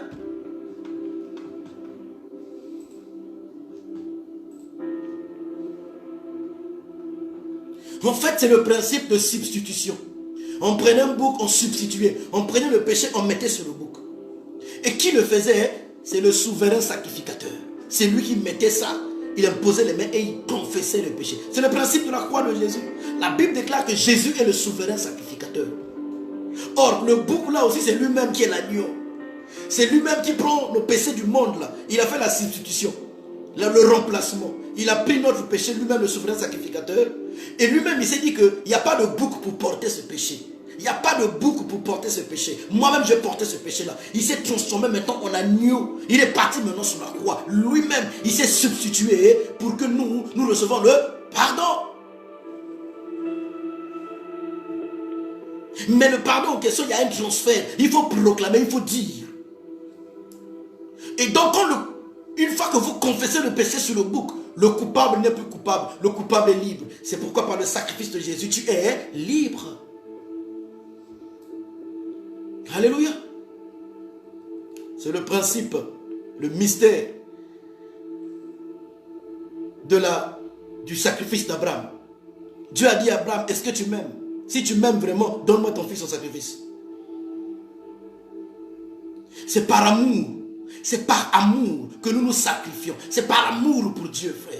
C'est pas pour la peur de l'enfer. C'est par amour pour Dieu que tu ne commets plus le péché. Donc toi qui continues à rester dans ton péché là, tu n'aimes pas Dieu. Tu dis dans ta bouche, Seigneur, je t'aime, mais tu ne l'aimes pas dans tes actes, tu ne l'aimes pas. Quand tu aimes Dieu, tu pêches. Ta conscience, c'est trouble. Ta conscience, c'est trouble. La Bible déclare, Jean chapitre 1, le verset 22. Pardon, le verset 29.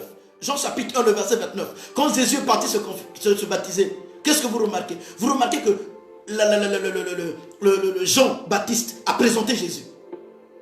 Et le lendemain, il vit Jésus venant à lui. Il dit, voici l'agneau de Dieu qui ôte le péché du monde. Comment il a ôté le péché du monde? Par le principe de substitution.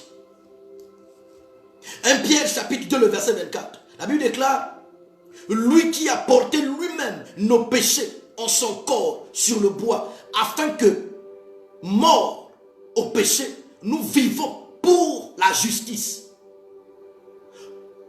Lui, par les meurtrissures duquel vous avez été guéris. 1 Pierre chapitre 2, le verset 24.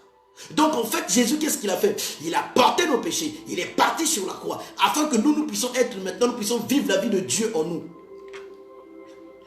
La vie de Dieu, c'est la justice. Être juste devant Dieu et devant les hommes.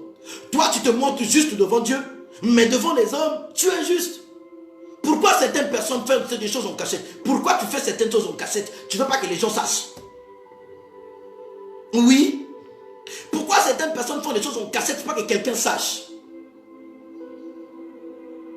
Et je parle même peut-être à un homme de Dieu, peut-être qui n'est pas en ligne aujourd'hui, mais qui va tomber sur cette vidéo. Frère, évitez d'être proche de ces hommes de Dieu là qui se disent hommes de Dieu. Hein. Mais après ils font des choses en cassette, ils font des choses en cassette, ils font des choses en cassette. Non, la Bible déclare tout sera mis à nu. Il faut accepter que nos actes soient mis à nu. C'est lorsque c'est mis à nu que nous demandons pardon. Si c'est mauvais. Mais il ne faudrait pas que tu attendes que Dieu mette à nu. Toi-même, tu dois apprendre à confesser ça quand tu sais que c'est ma faiblesse, je tombe tout le temps là-dessus. Ta conscience doit te déranger. C'est pourquoi ayez des amis dans la foi. Ayez des amis, ayez des pères, ayez des maîtres. C'est important. Il y a des gens qui prient, qui jeûnent, qui prient, qui jeûnent. Ils se disent que mon Dieu est amour. Oui, c'est vrai, Dieu est amour. Mais Dieu, il est dans ses principes. Dieu, il est dans ses principes. La Bible déclare qu'il n'y a maintenant aucune condamnation pour ceux qui sont en Jésus. Pourquoi? Parce que Jésus a pris notre péché. Le transfert s'était passé. Lui-même, il était le souverain sacrificateur. Il a pris ça. Après, il a mis ça sur l'agneau. Lui-même, il était l'agneau. Il a porté ça. Et après, lorsque vous lisez toujours dans Lévitique, là, la Bible déclare qu'une fois qu'on priait sur le bouc, on mettait le péché sur le bouc, on éloignait le bouc. C'est le principe de l'éloignement. C'est la disparition du péché. Parce que le bouc là reflète le péché, il partait. Il s'éloignait. Il finissait par mourir dans le désert seul.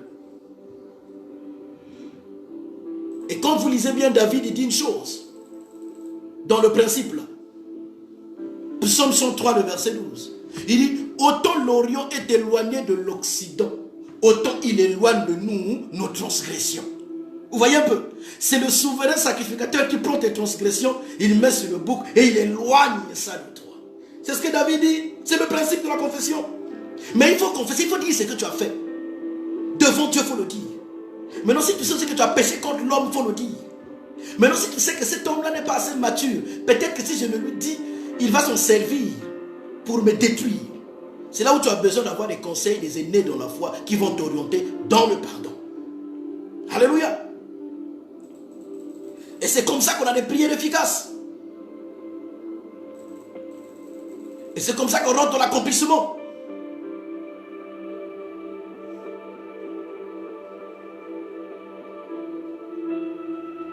Le péché que Dieu a pardonné ne reviendra plus. Mais si tu vois que les mêmes péchés reviennent, là, un problème. Ça, c'est un esprit. Et si tu ne prends pas le temps que ta conscience est en train de te parler, là, confesse. À un moment donné, ça va devenir une habitude. Or, tu es en train de faire quoi? De t'éloigner de Dieu. Quand ça devient une habitude, c'est fini. Tu penses que tu es toujours avec Dieu, mais tu t'es éloigné de Dieu. Parce que tu as rendu la vérité captive. Cette vérité qui résonnait dans ton esprit, dans ta conscience, tu l'as rendue captive. Tu l'as rendue captive. Tu as pris la vérité, tu l'as fait prisonnière dans ton cœur. Tu as négligé ça. Et beaucoup d'hommes de Dieu aujourd'hui sont rentrés. Dieu les a exposés. Dieu les a livrés à leur propre désir. Comme toi, tu désirais le péché. Comme toi, tu désirais ça. Alors, Dieu ne va rien faire. Toi, tu désirais ça. Vous savez, il y a une différence entre tomber dans le péché et pratiquer le péché. Pour nous qui sommes en Christ. Tu tombes une fois, ta conscience t'accuse. Tu dois te confesser. Mais si tu gardes ça, Seigneur, tombe 2 fois. Seigneur, 3e fois, c'est fini. Tu es en train de t'éloigner. Et à un moment donné, Dieu il va te livrer à ça. Et toi, tu vas commencer à dire que bon, c'est mon péché mignon. Mon péché mignon. Vous savez, j'aime pas les gens qui disent que chacun de nous a un péché mignon. Non. Il n'y a pas un péché mignon. Péché, c'est péché. Quand ça devient un péché mignon, c'est que tu t'es déjà éloigné de l'amour de Dieu. Tu as déclaré l'amour à ce péché-là. C'est un démon, c'est un esprit qui est derrière. C'est Satan qui souffle derrière dans ta pensée. On parle des traits enflammés du malin. C'est ça. Comme vous voyez beaucoup d'hommes de Dieu aujourd'hui dans le scandale. Oh, ils ont enlevé une grossesse, ils ont fait ceci. Mais la grossesse est rentrée comment? Une seule fois. Mais c'était un jeu. C'était une habitude. Il y a même des gens, des frères en Christ, des sœurs en Christ, qui partent même à prendre des photos, des vidéos. C'est-à-dire qu'ils n'ont pas quoi. Il fait ses histoires, il prend des vidéos, il fait des photos. Et ta conscience, c'est libre quoi. Et tu prends là, tu casses ça quelque part dans un disque dur. Tu as gardé ça dans le téléphone. Donc, ça lui fait plaisir de se nourrir là. Il regarde, oh oui, les messages qu'elle m'envoyait, les messages qu'il m'envoyait. Il se nourrit. Mais sa conscience, et on paye quoi, il est bien, il dort bien. Ah, frère, sœur. Et tu veux que tu pries et tu jeûnes à avoir des résultats. Il y a un problème. Ne jouons pas avec Dieu. Ne jouons pas avec Dieu. Ne jouons pas avec Dieu. Lévitique chapitre 16, verset 21. Aaron posera ses 2 mains sur la tête du bouc vivant et il confessera sur lui toutes les iniquités des enfants d'Israël et toutes les transgressions par lesquelles ils ont péché. Il les mettra sur la tête du bouc, puis il le chassera dans le désert à l'aide d'un homme qui aura cette charge. Le bouc emportera sur lui toute leur iniquité dans une terre désolée. Il sera chassé dans le désert. Le péché va t'emmener dans le manque d'onction, le manque de présence, le manque. Il y a beaucoup de gens qui ont même perdu des hommes ou des femmes. Une bonne femme, un bon homme que tu vas voir. Mais la soeur était tellement dans le mensonge, fiançailles coupées. Et les fiançailles coupées. Tu perds ta future femme comme ça. À cause de ça. Et après Dieu t'emmène dans le manque de vie. Et tu vas prendre un païen pour dire, bon c'est pas grave, tu vas prendre une païenne. Ah c'est pas grave, le Seigneur sait, il va se convertir. Oh Dieu sait. Et après ça devient galère. Tu manques d'onction dans la maison, tu manques la présence de Dieu, tu manques tout. La Bible déclare, mieux vaut être dans une maison, dans une maison de sages, où il y a la paix, même s'il n'y a rien à manger, qu'être dans une maison de festin. Mais il y a l'ignorance, il y a la souffrance. Donc, le désert, c'est là où il y a le manque. Je préfère que Dieu nous conduise dans le désert lui-même pour nous parler à notre cœur. Mais pas que le péché nous conduise dans le désert. Le verset 22. Aaron entrera dans la tente d'assignation et quittera les vêtements de lin qu'il avait mis en entrant dans le sanctuaire. Et il les déposera là. Donc même les habits que Aaron a fait la prière là, il doit enlever ces habits là. Il ne doit pas rentrer. Lorsqu'il rentre, il doit enlever ça dans le temple. Parce que il y a l'odeur de la mort, l'odeur du péché. Le salaire du péché, c'est la mort. Il y a des maisons, il y a des couples où les enfants sont morts. À cause du péché. L'infidélité de l'homme, du mari ou de la femme. La magie, la sorcellerie. Il y a des maisons où il y a eu des morts qui sont rentrés. La mort est rentrée. Et à cause de ce principe-là, la confession. Mais jusqu'à aujourd'hui, ils sont dans la foi. Mais ils n'ont pas cette révélation de la prière de confession. Bien-aimés, là où tous les baptêmes sont passés par là. Il y a des couples qui ont perdu des enfants à cause de cette affaire. Il y a même des couples où la mort est rentrée très tôt à cause de cette affaire. Vous savez, quand Dieu t'a appelé, il sera très exigeant. Vous savez, Dieu n'est pas exigeant avec tout le monde au même moment. Hein. Il y a des gens à qui Dieu est exigeant. Tout le monde peut pécher. Mais une fois que toi, tu tombes dans ça, tu perds quelque chose. Tu vas dire, mais comment moi, les autres font, moi, si je fais, maintenant, c'est devenu un problème. Mais oui, tu n'es pas n'importe qui. Tu n'es pas n'importe qui. Dieu, il appelle, lorsqu'il envoie Samson, la maman de Samson a couché Samson. Il dit que la zilette ne va pas traverser sa tête. Hein. Il va prendre pas d'alcool. Hein. La même chose à Jean-Baptiste. Toi, tu ne prendras pas d'alcool. La maman de Jean-Baptiste connaissait. Son fils ne prenait pas d'alcool. Il ne prenait pas le vin. Même le vin, il ne prenait pas.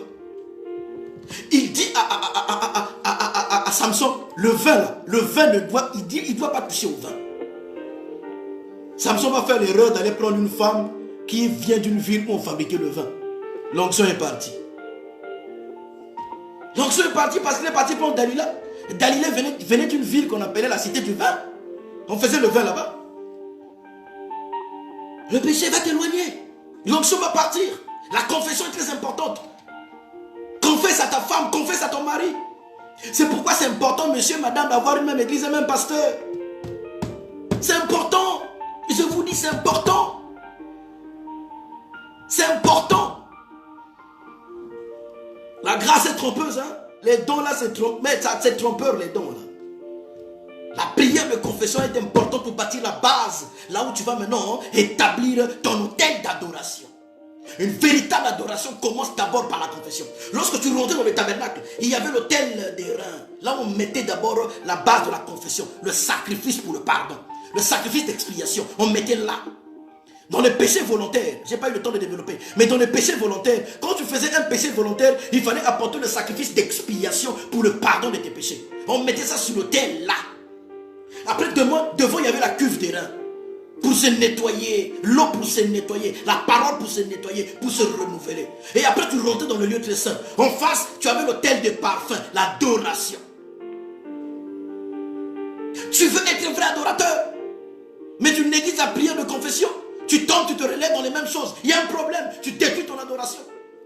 Tu vas passer des temps de jeûne, même 1 année, 2 ans, 3 ans. Tu seras surpris que les choses partent, ça revient, ça part, ça revient, ça part, ça revient.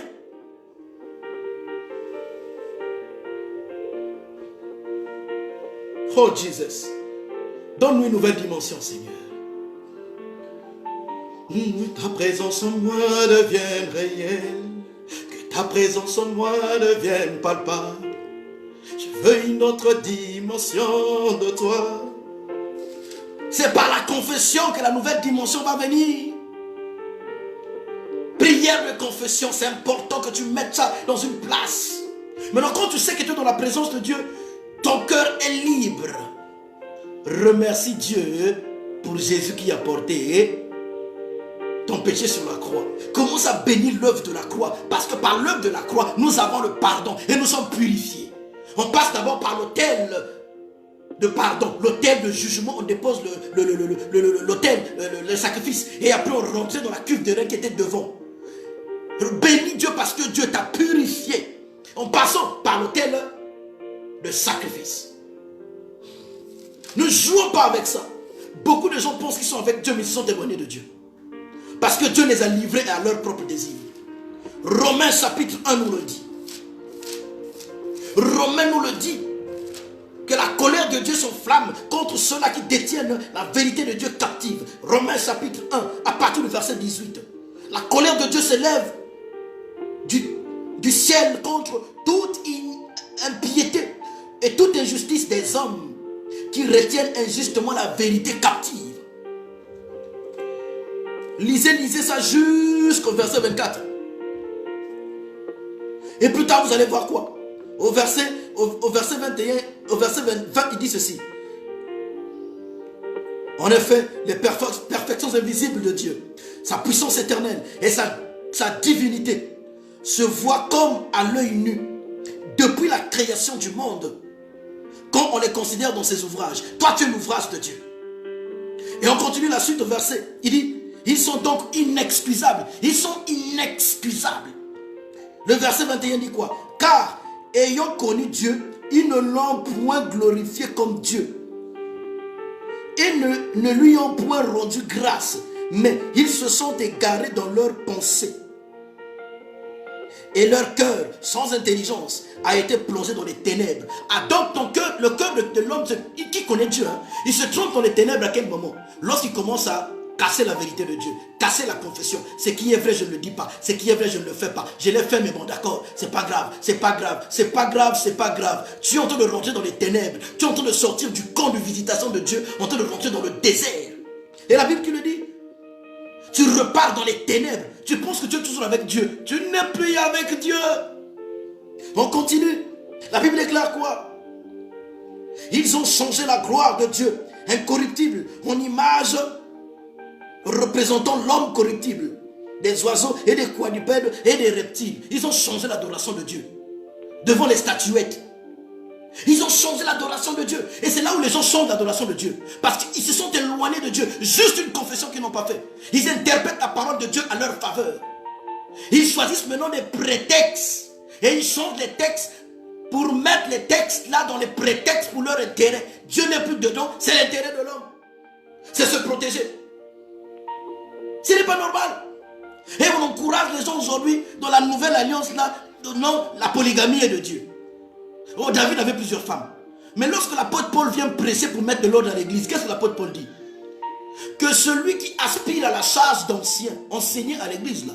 Si tu aspires à la charge d'ancien, tu dois être marié à une seule femme. Maintenant, vous qui nous enseignez là, vous enseignez, vous dites qu'avoir 2 femmes, 3 femmes, la polygamie c'est de Dieu. Il y a un problème. On ne change jamais un texte dans son contexte. Ça deviendra un prétexte pour nous. Et Dieu parle de ces gens-là qui prennent la vérité de Dieu, ils mettent captive. Et là, regardez la suite, la Bible déclare. Dit quoi? La Bible déclare, c'est pourquoi Dieu les a livrés à l'impureté, selon les convoitises de leur cœur. Ainsi, ils déshonorent eux-mêmes leur propre corps. Et là, il commence à parler maintenant de l'homosexualité, des choses comme ça. Beaucoup de frères en Christ, des hommes de Dieu aujourd'hui sont rentrés dans ces, même des sœurs en Christ sont rentrés dans ces histoires d'homosexualité. Et ils se sont à l'aise. Dieu m'a créé comme ça, j'ai une attirance comme ça, Dieu m'a créé comme ça. Mais c'est quoi ça? Mais parce que c'est une confession que tu n'as pas faite. À chaque fois que tu tombais, tu nourrissais l'affaire. Et Dieu te fait quoi? Dieu te livre à tes désirs. Dieu te livre. Quand tu ne confesses pas, tu es tellement orgueilleux. Dieu te livre. Dieu te livre à tes propres désirs. C'est comme ça que Dieu a livré Satan à son désir. Et c'est là où beaucoup de gens, sans le savoir, arrivent à faire le chemin de Satan. Est-ce que vous savez qu'il y a même des frères en Christ qui ont fait le chemin de Satan? La même courbe que Satan a fait. Il y a des gens qui ont fait ça. C'est pas moi qui le dis, frère. C'est la Bible qui le dit. Quand vous lisez la Bible, vous êtes surpris de voir des choses. Vous dites, mais Seigneur, qu'est-ce qui s'était passé? Écoutez ce que la Bible déclare. Hébreux chapitre 6. À partir du verset 4. Il dit, car il est impossible que ceux qui ont été une fois éclairés, qui ont goûté le don céleste, qui ont eu part au Saint-Esprit, qui ont goûté la bonne parole de Dieu et les puissances du siècle à venir. Tu as manifesté les dons spirituels, tu as manifesté l'onction, tu as tellement manifesté des choses. Waouh! Oui, tu as manifesté la nouvelle naissance, tu as vécu ces choses-là. Satan aussi, il a vécu l'adoration dans le ciel. Hein? Il était un ange que Dieu avait fait avec perfection. C'est lui qui gérait l'adoration dans le ciel. On continue. Le verset 6, il dit, et qui sont tombés, soient encore renouvelés et amenés à la repentance. Waouh! Donc, toi qui as déjà expérimenté la repentance, la nouvelle naissance, là, la Bible déclare qu'il est impossible, c'est pas moi qui le dis, hein. Le verset 4 dit quoi? Car il est impossible, Satan, il est impossible que Dieu le pardonne. Il est rentré dans les choses éternelles, c'est-à-dire les choses éternelles, on ne change pas, c'est éternel. Frère, pardon, je ne veux pas tomber. Même l'apôtre Paul dit, je ne veux pas, après on va prêcher aux autres, hein, que moi-même je puisse perdre ça.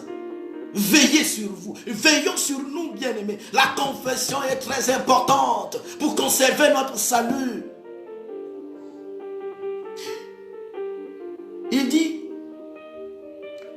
il dit, je recommence au verset 6,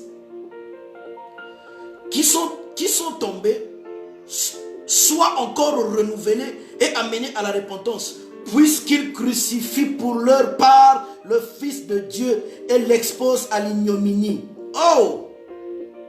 Le verset 7. Lorsqu'une terre abreuvée par la pluie qui tombe souvent sur elle, produit une herbe utile à ceux pour qui elle est cultivée, elle participe à la bénédiction de Dieu. My God, tu es une terre. Dieu t'a fabriqué de terre. Dieu a mis la sémence. Et quand la pluie arrive, il y a des herbes qui sortent. Mais cette herbe-là, Dieu l'a destinée pour nourrir les moutons, pour nourrir les brebis. Ta vie, en fait, est une vie où les brebis de Dieu se nourrissent. Mon témoignage, ton témoignage est en fait de l'herbe qui pousse pour que les brebis de Dieu se nourrissent de ça.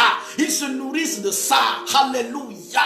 Nous sommes des terres et Dieu a mis sa sémence et Dieu envoie la parole qui est là pour nous arroser. Et quand la parole arrose, l'herbe sort, ça nourrit les moutons autour, ça nourrit la bergerie du Seigneur autour. Et alors, nous devenons une bénédiction. Alléluia. Ça, c'est pour celui-là qui a compris le principe de la confession. Maintenant, lorsque nous continuons, le verset 7 dit, on voit la suite, le verset 8. Mais si elle produit des épines et du chardon, elle est éprouvée et prête à être maudite. Et la terre est prête à être maudite là. Et les épines là et la terre sont prêtes à être maudites. Mon Dieu. Mais Dieu avait déjà maudit la terre au départ, vous vous rappelez? Dieu a maudit la terre après que l'autre avait désobéi.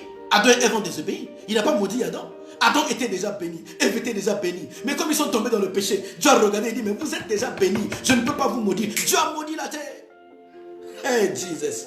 Or, la terre, le diable se nourrit de la terre. Le serpent, c'est le symbole du diable. Il se nourrit du sable, il se nourrit de la terre. C'est pourquoi nous aussi, nous sommes des terres. Si nous laissons le serpent se nourrir de nous, nous nous éloignons de Dieu. Mais il faut être une terre qui va faire sortir de l'herbe verte pour nourrir l'assemblée des saints. Et la Bible déclare une chose, que Dieu est le consommateur de notre foi. Est-ce que tu sais, à chaque fois que les brebis du Seigneur se nourrissent de l'herbe autour de toi, se nourrissent de ce qui sort de ta vie, en fait, qu'est-ce que tu fais? C'est la foi. Donc Dieu se nourrit de ta foi. Dieu se nourrit. Et à chaque fois que tu pries, il y a une solution. La Bible déclare quoi? Dieu exauce et on prie avec foi. C'est la prière du juste.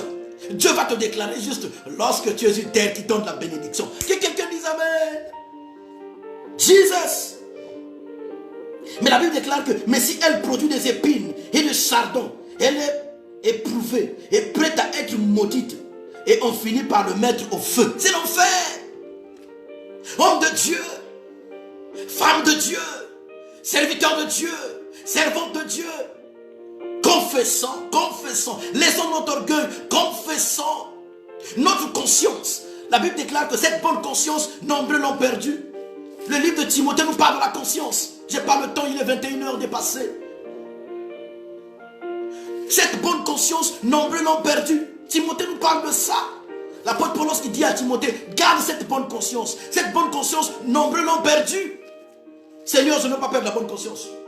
À chaque fois que je dérape avec Dieu, je dois être conscient. Ma conscience doit me rappeler. L'esprit doit me rappeler. Seigneur, pardonne-moi. Tu es un homme, tu es une femme. Mais à chaque fois, les choses, tu vois les femmes à l'extérieur. Surtout pendant l'été là. Quand tu les vois avec leur mini là, tu es dérangé. Va parler à ta femme, vous devez prier. Ne fais pas rentrer la mort dans ta maison. Des péchés volontaires là. Hey. Vous avez déjà vu quelqu'un qui tombe involontairement? Oh, elle m'a violé. Ah frère, toi elle t'a violé. On te voit, toi tu es gaillard comme ça, elle est petite comme ça, elle t'a violé.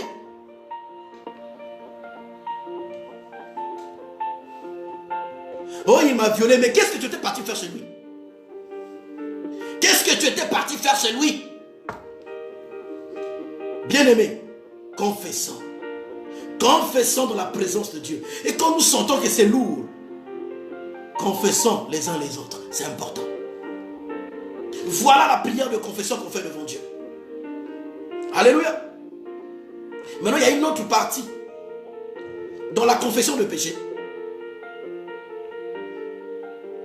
nous recevons ce que nous donnons. On va développer ça certainement demain. Cette petite partie demain. Et certainement que nous allons prier. C'est pourquoi ce soir, je vais m'arrêter là. On a déjà dépassé l'heure. On était tellement inspirés ce soir. Dieu nous a fait du bien. Alléluia. Dieu nous a fait tellement du bien ce soir. Et nous allons prier. Bon, ce soir, on va prier pour nous-mêmes. Juste pour nous-mêmes. Juste pour nous-mêmes. Juste pour nous-mêmes.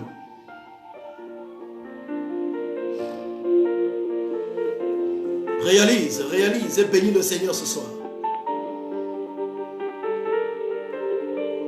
Rabakanterebos.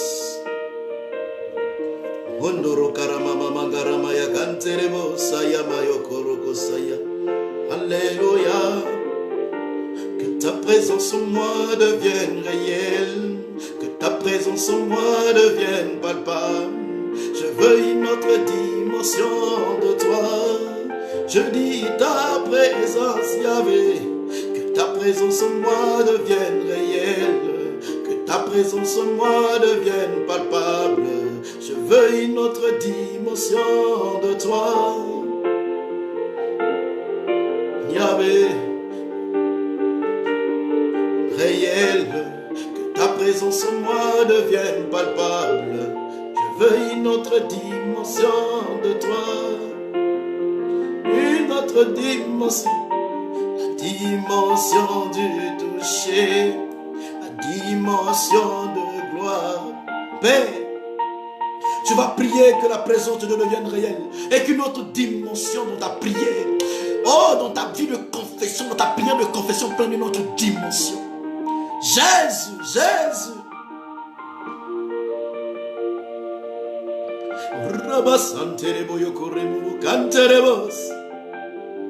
La présence en moi.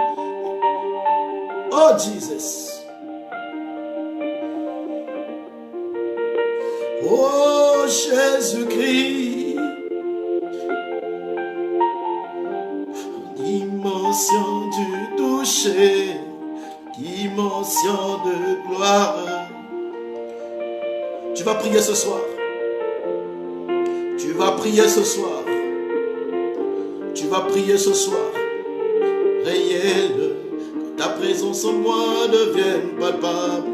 Je veux une autre dimension de toi. Notre dimension, la dimension du toucher. Dimension Jésus.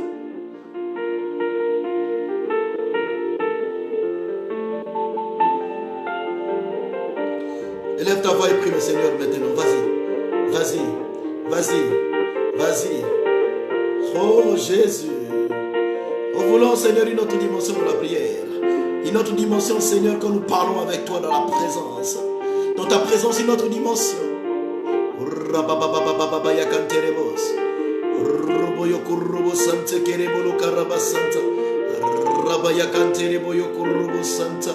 Rosoto kurubo ya karaba baba baba baba baba oraba baba baba ya karaba santa oraba ya kanterebo soto kurubo santerebos.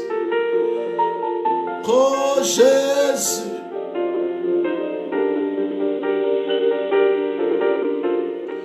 Seigneur,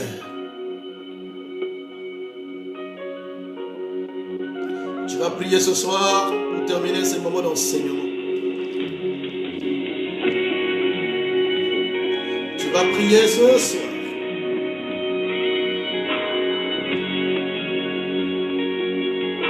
Tu vas prier ce soir. Alléluia. Fais de cette chanson ta prière. Je veux une autre dimension de toi. Que ta présence en moi devienne réelle. Que ta présence en moi devienne palpable. Je veux une autre dimension de toi. Présence.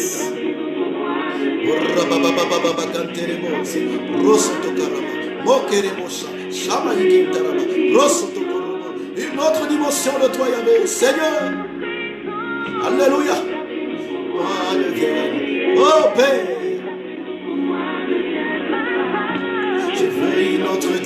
dimension. Une autre dimension. Demande-la au Seigneur.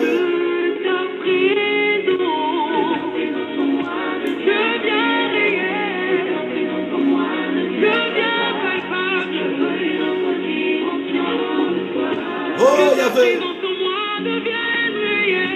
que ta présence en moi devienne réelle. Viens, Papa.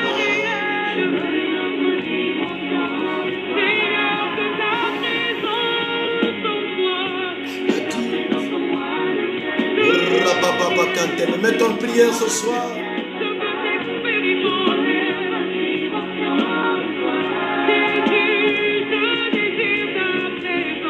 Ta présence en moi. Prends le temps de prier maintenant. Une autre dimension de la prière. Dimension du tout. Touche-moi, Père. Impose-moi la main, Yahvé.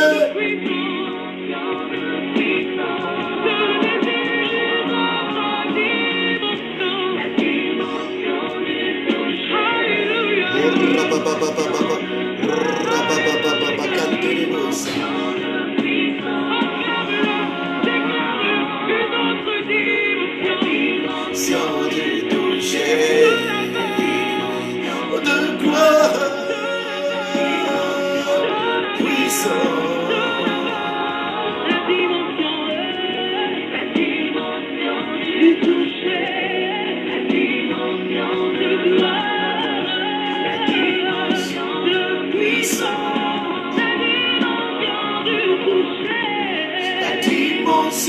Oh Seigneur, par la dimension du toucher, on transmettait le péché. Mais par la dimension du toucher aussi, la main de Dieu sur nous transmet la guérison, transmet la l'onction, transmet la délivrance, transmet la sagesse, transmet l'intelligence. Jésus.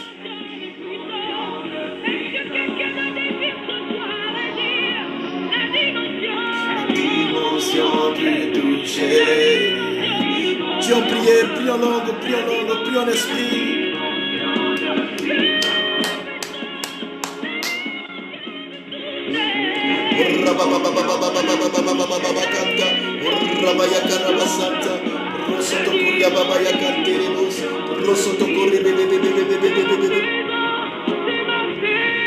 C'est ma saison, c'est ma saison. C'est ta saison de rentrer dans une autre dimension de la prière. Une autre saison. Prie pour toi ce soir, pour ta vie spirituelle. Jésus, ressuscité du troisième jour.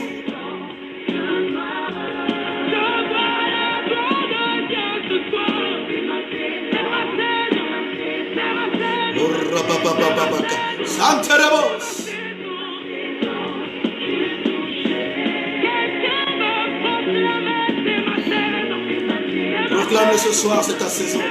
Saison de l'intimité, saison de vivre la gloire avec Dieu. Père, je te prie Seigneur ce soir, que ça soit une nouvelle saison pour mon frère qui vient d'écouter ce message, pour ma soeur qui vient d'écouter ce message, pour cet homme de Dieu, pour cette femme de Dieu, pour cette famille, pour cette épouse, pour ce mari, Père, pour cet enfant, au nom de Jésus.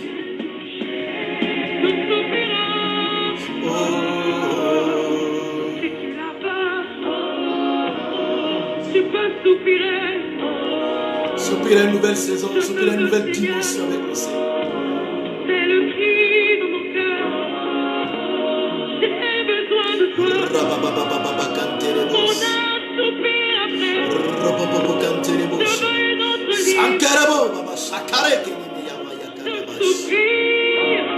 Seigneur, je soupire, Seigneur, à une vie chrétienne victorieuse. Je ne veux pas tomber, je ne veux pas repartir dans le passé. Je ne veux pas que la mort me surprenne, Seigneur, s'il te plaît. Je ne veux pas que la mort supprime ton fils, ta fille, Seigneur. Nous désirons ta présence, Seigneur. Nous désirons ta grâce, Seigneur. Nous désirons, Père de gloire, Seigneur, ta présence. Nous désirons ta gloire, Seigneur. Nous désirons te voir. Par le nom de Jésus-Christ de Nazareth, nous disons tous Amen. Alléluia, nous avons terminé notre soirée d'enseignement. On a un peu débordé aujourd'hui. Il y avait tellement de choses. Mais j'espère que vous avez été bénis. En tout cas, moi, j'ai été trop béni. Ce soir, je vais encore passer des moments personnels dans la présence de Dieu pour dire Seigneur, merci. Vraiment, s'il y a des choses que je n'avais jamais confessées, dis-le-moi, Seigneur. Là où j'avais une conscience qui n'était pas consciente, rappelle-le-moi afin que je le dise devant toi. Seigneur, s'il y a des choses que tu penses et tu sais que je dois appeler mon Père spirituel, Seigneur, rappelle-le-moi que je le fasse. Pardon, Seigneur. Je ne veux pas, Seigneur, perdre ton esprit. Je ne veux pas, Seigneur, perdre ta grâce. Je ne veux pas, Seigneur, perdre mon salut. L'apôtre Paul dit, je ne veux pas, après avoir prêché aux autres, que je perde. Non. C'est pourquoi je t'aide durement mon corps. Je souhaiterais moi aussi le dire un jour. Avant de mourir, que je dise, j'ai couru ma course. Oui, Seigneur, tu connais actuellement avec ce monde. Quelles sont les oppressions? Quelles sont les pressions? Quels sont les problèmes, les situations auxquelles nous sommes confrontés? Avec Internet, avec les réalités de notre travail, dans nos boulots, les réalités de la famille, les réalités dans nos pays. Seigneur, il est difficile d'être intègre. Mais nous te prions, Père, s'il te plaît, rends-nous intègres. Car c'est possible. C'est possible au nom de Jésus. Seigneur, je te prie pour ta fille. Je te prie pour ton fils. Bénis-le, garde-le, remplis-le de ton esprit. Là où il était tombé, Seigneur, tu dis dans ta parole que celui qui casse tes transgressions ne prospère point. Mais celui qui les avoue et les délaisse obtient miséricorde. Seigneur, apprends-nous à avouer. Apprends ton fils, ta fille qui est dans cette situation d'avouer et de délaisser afin de rentrer dans la miséricorde de Dieu. Ta miséricorde à toi, Seigneur. Fais-le ce soir. Que chacun s'examine dans ta présence et que chacun se mette à genoux pour prier et remercier le Dieu de gloire qui a envoyé Jésus sur la croix pour le pardon de nos péchés. Nous te disons merci pour la parole. Nous te disons merci pour l'inspiration du Saint-Esprit. Lorsque nous sommes disposés à t'écouter, Seigneur, nous t'écoutons. Lorsque nous sommes disposés à faire ta gloire, Seigneur, nous faisons ta gloire. Rends-nous toujours disposés à t'écouter. Rends-moi disposé, Seigneur, à toujours te servir. Non pas pour mes intérêts, Seigneur, mais pour tes intérêts. Rends mon frère et ma soeur disposés, Seigneur, à marcher avec toi et à te servir. Non pas pour ses intérêts, mais pour tes intérêts. Je t'en supplie. Je t'en supplie, Seigneur. Je t'en supplie, Père. Souviens-toi de tous ces bien-aimés qui sont connectés. Seigneur, que ton esprit souffle maintenant. Comme un vent, Seigneur, qui souffle dans les forêts. Un vent qui arrache les mauvais arbres. Et qui laisse pousser, Seigneur, de nouveaux arbustes. Les arbustes de la nouvelle saison par le nom de Jésus. Je vous bénis, soyez bénis. Par le nom de notre Seigneur Jésus-Christ. Et que cette nuit soit pour vous une nuit de révélation. Une nuit de songe, une nuit de vision. N'oubliez pas notre prière de 6 h du matin du réveil matinal. Connectez-vous toujours sur cette même page officielle pour recevoir encore les choses du Seigneur. Nous sommes dans le confinement. Même s'il y a ceux qui sortent comme moi qui ont commencé à travailler. Mais nous avons notre rendez-vous de tous les soirs. Cette semaine, ne manquez pas. Les programmes seront envoyés certainement très tard aujourd'hui. Vous qui êtes dans nos groupes WhatsApp, vous aurez les programmes. Vous qui n'êtes pas dans nos groupes WhatsApp, c'est pas grave. Restez connectés. Restez connectés. Je dis merci au Seigneur et je dis Amen pour vos bénédictions. Je dis merci à Dieu d'avoir fait de nous une famille. C'est grâce à vous que je suis béni. Dieu ne peut pas me donner toutes ces révélations pour moi-même. C'est parce que vous avez soif. Et quand je me dispose, Dieu fait tomber dans mon esprit pour que vous recevez. C'est grâce à vous que je suis béni. C'est pourquoi je dis Amen d'avoir un peuple qui prie, un peuple qui jeûne, avec qui nous marchons ensemble. Et je sais qu'à la fin de cette année, nous allons vivre beaucoup de choses. Cette année, c'est une année de sacrifice. Sacrifice dans la prière. Sacrifice dans la présence de Dieu. Parce que c'est par le sacrifice que tout a commencé. Depuis le jardin d'Éden. Nous aussi, nous voulons commencer cette nouvelle année. Dans cette nouvelle responsabilité que Dieu m'a donnée. J'ai dit, Seigneur, je vais sacrifier mes 2 mois de travail. Où je vais me consacrer à fond. où je vais préparer des enseignements pour ton peuple. Où je vais préparer, Seigneur, des enseignements pour ton peuple. Où pour moi-même aussi, je vais te nourrir. Et j'ai vu comment est-ce que Dieu m'a nourri ces 2 mois dans la présence de Dieu. Que le Seigneur vous bénisse. Je n'ai pas envie de vous lâcher. J'ai envie qu'on continue. Mais je dois vous laisser. Il y a des choses que je commence à recevoir en ce moment-là, mais on garde ça pour demain. God bless you. On s'est dit demain 6h, de 6h à 7h. Et le soir pour notre moment d'enseignement et de prière. Continuez la prière. Que Dieu vous bénisse. Alors, soyez tous bénis.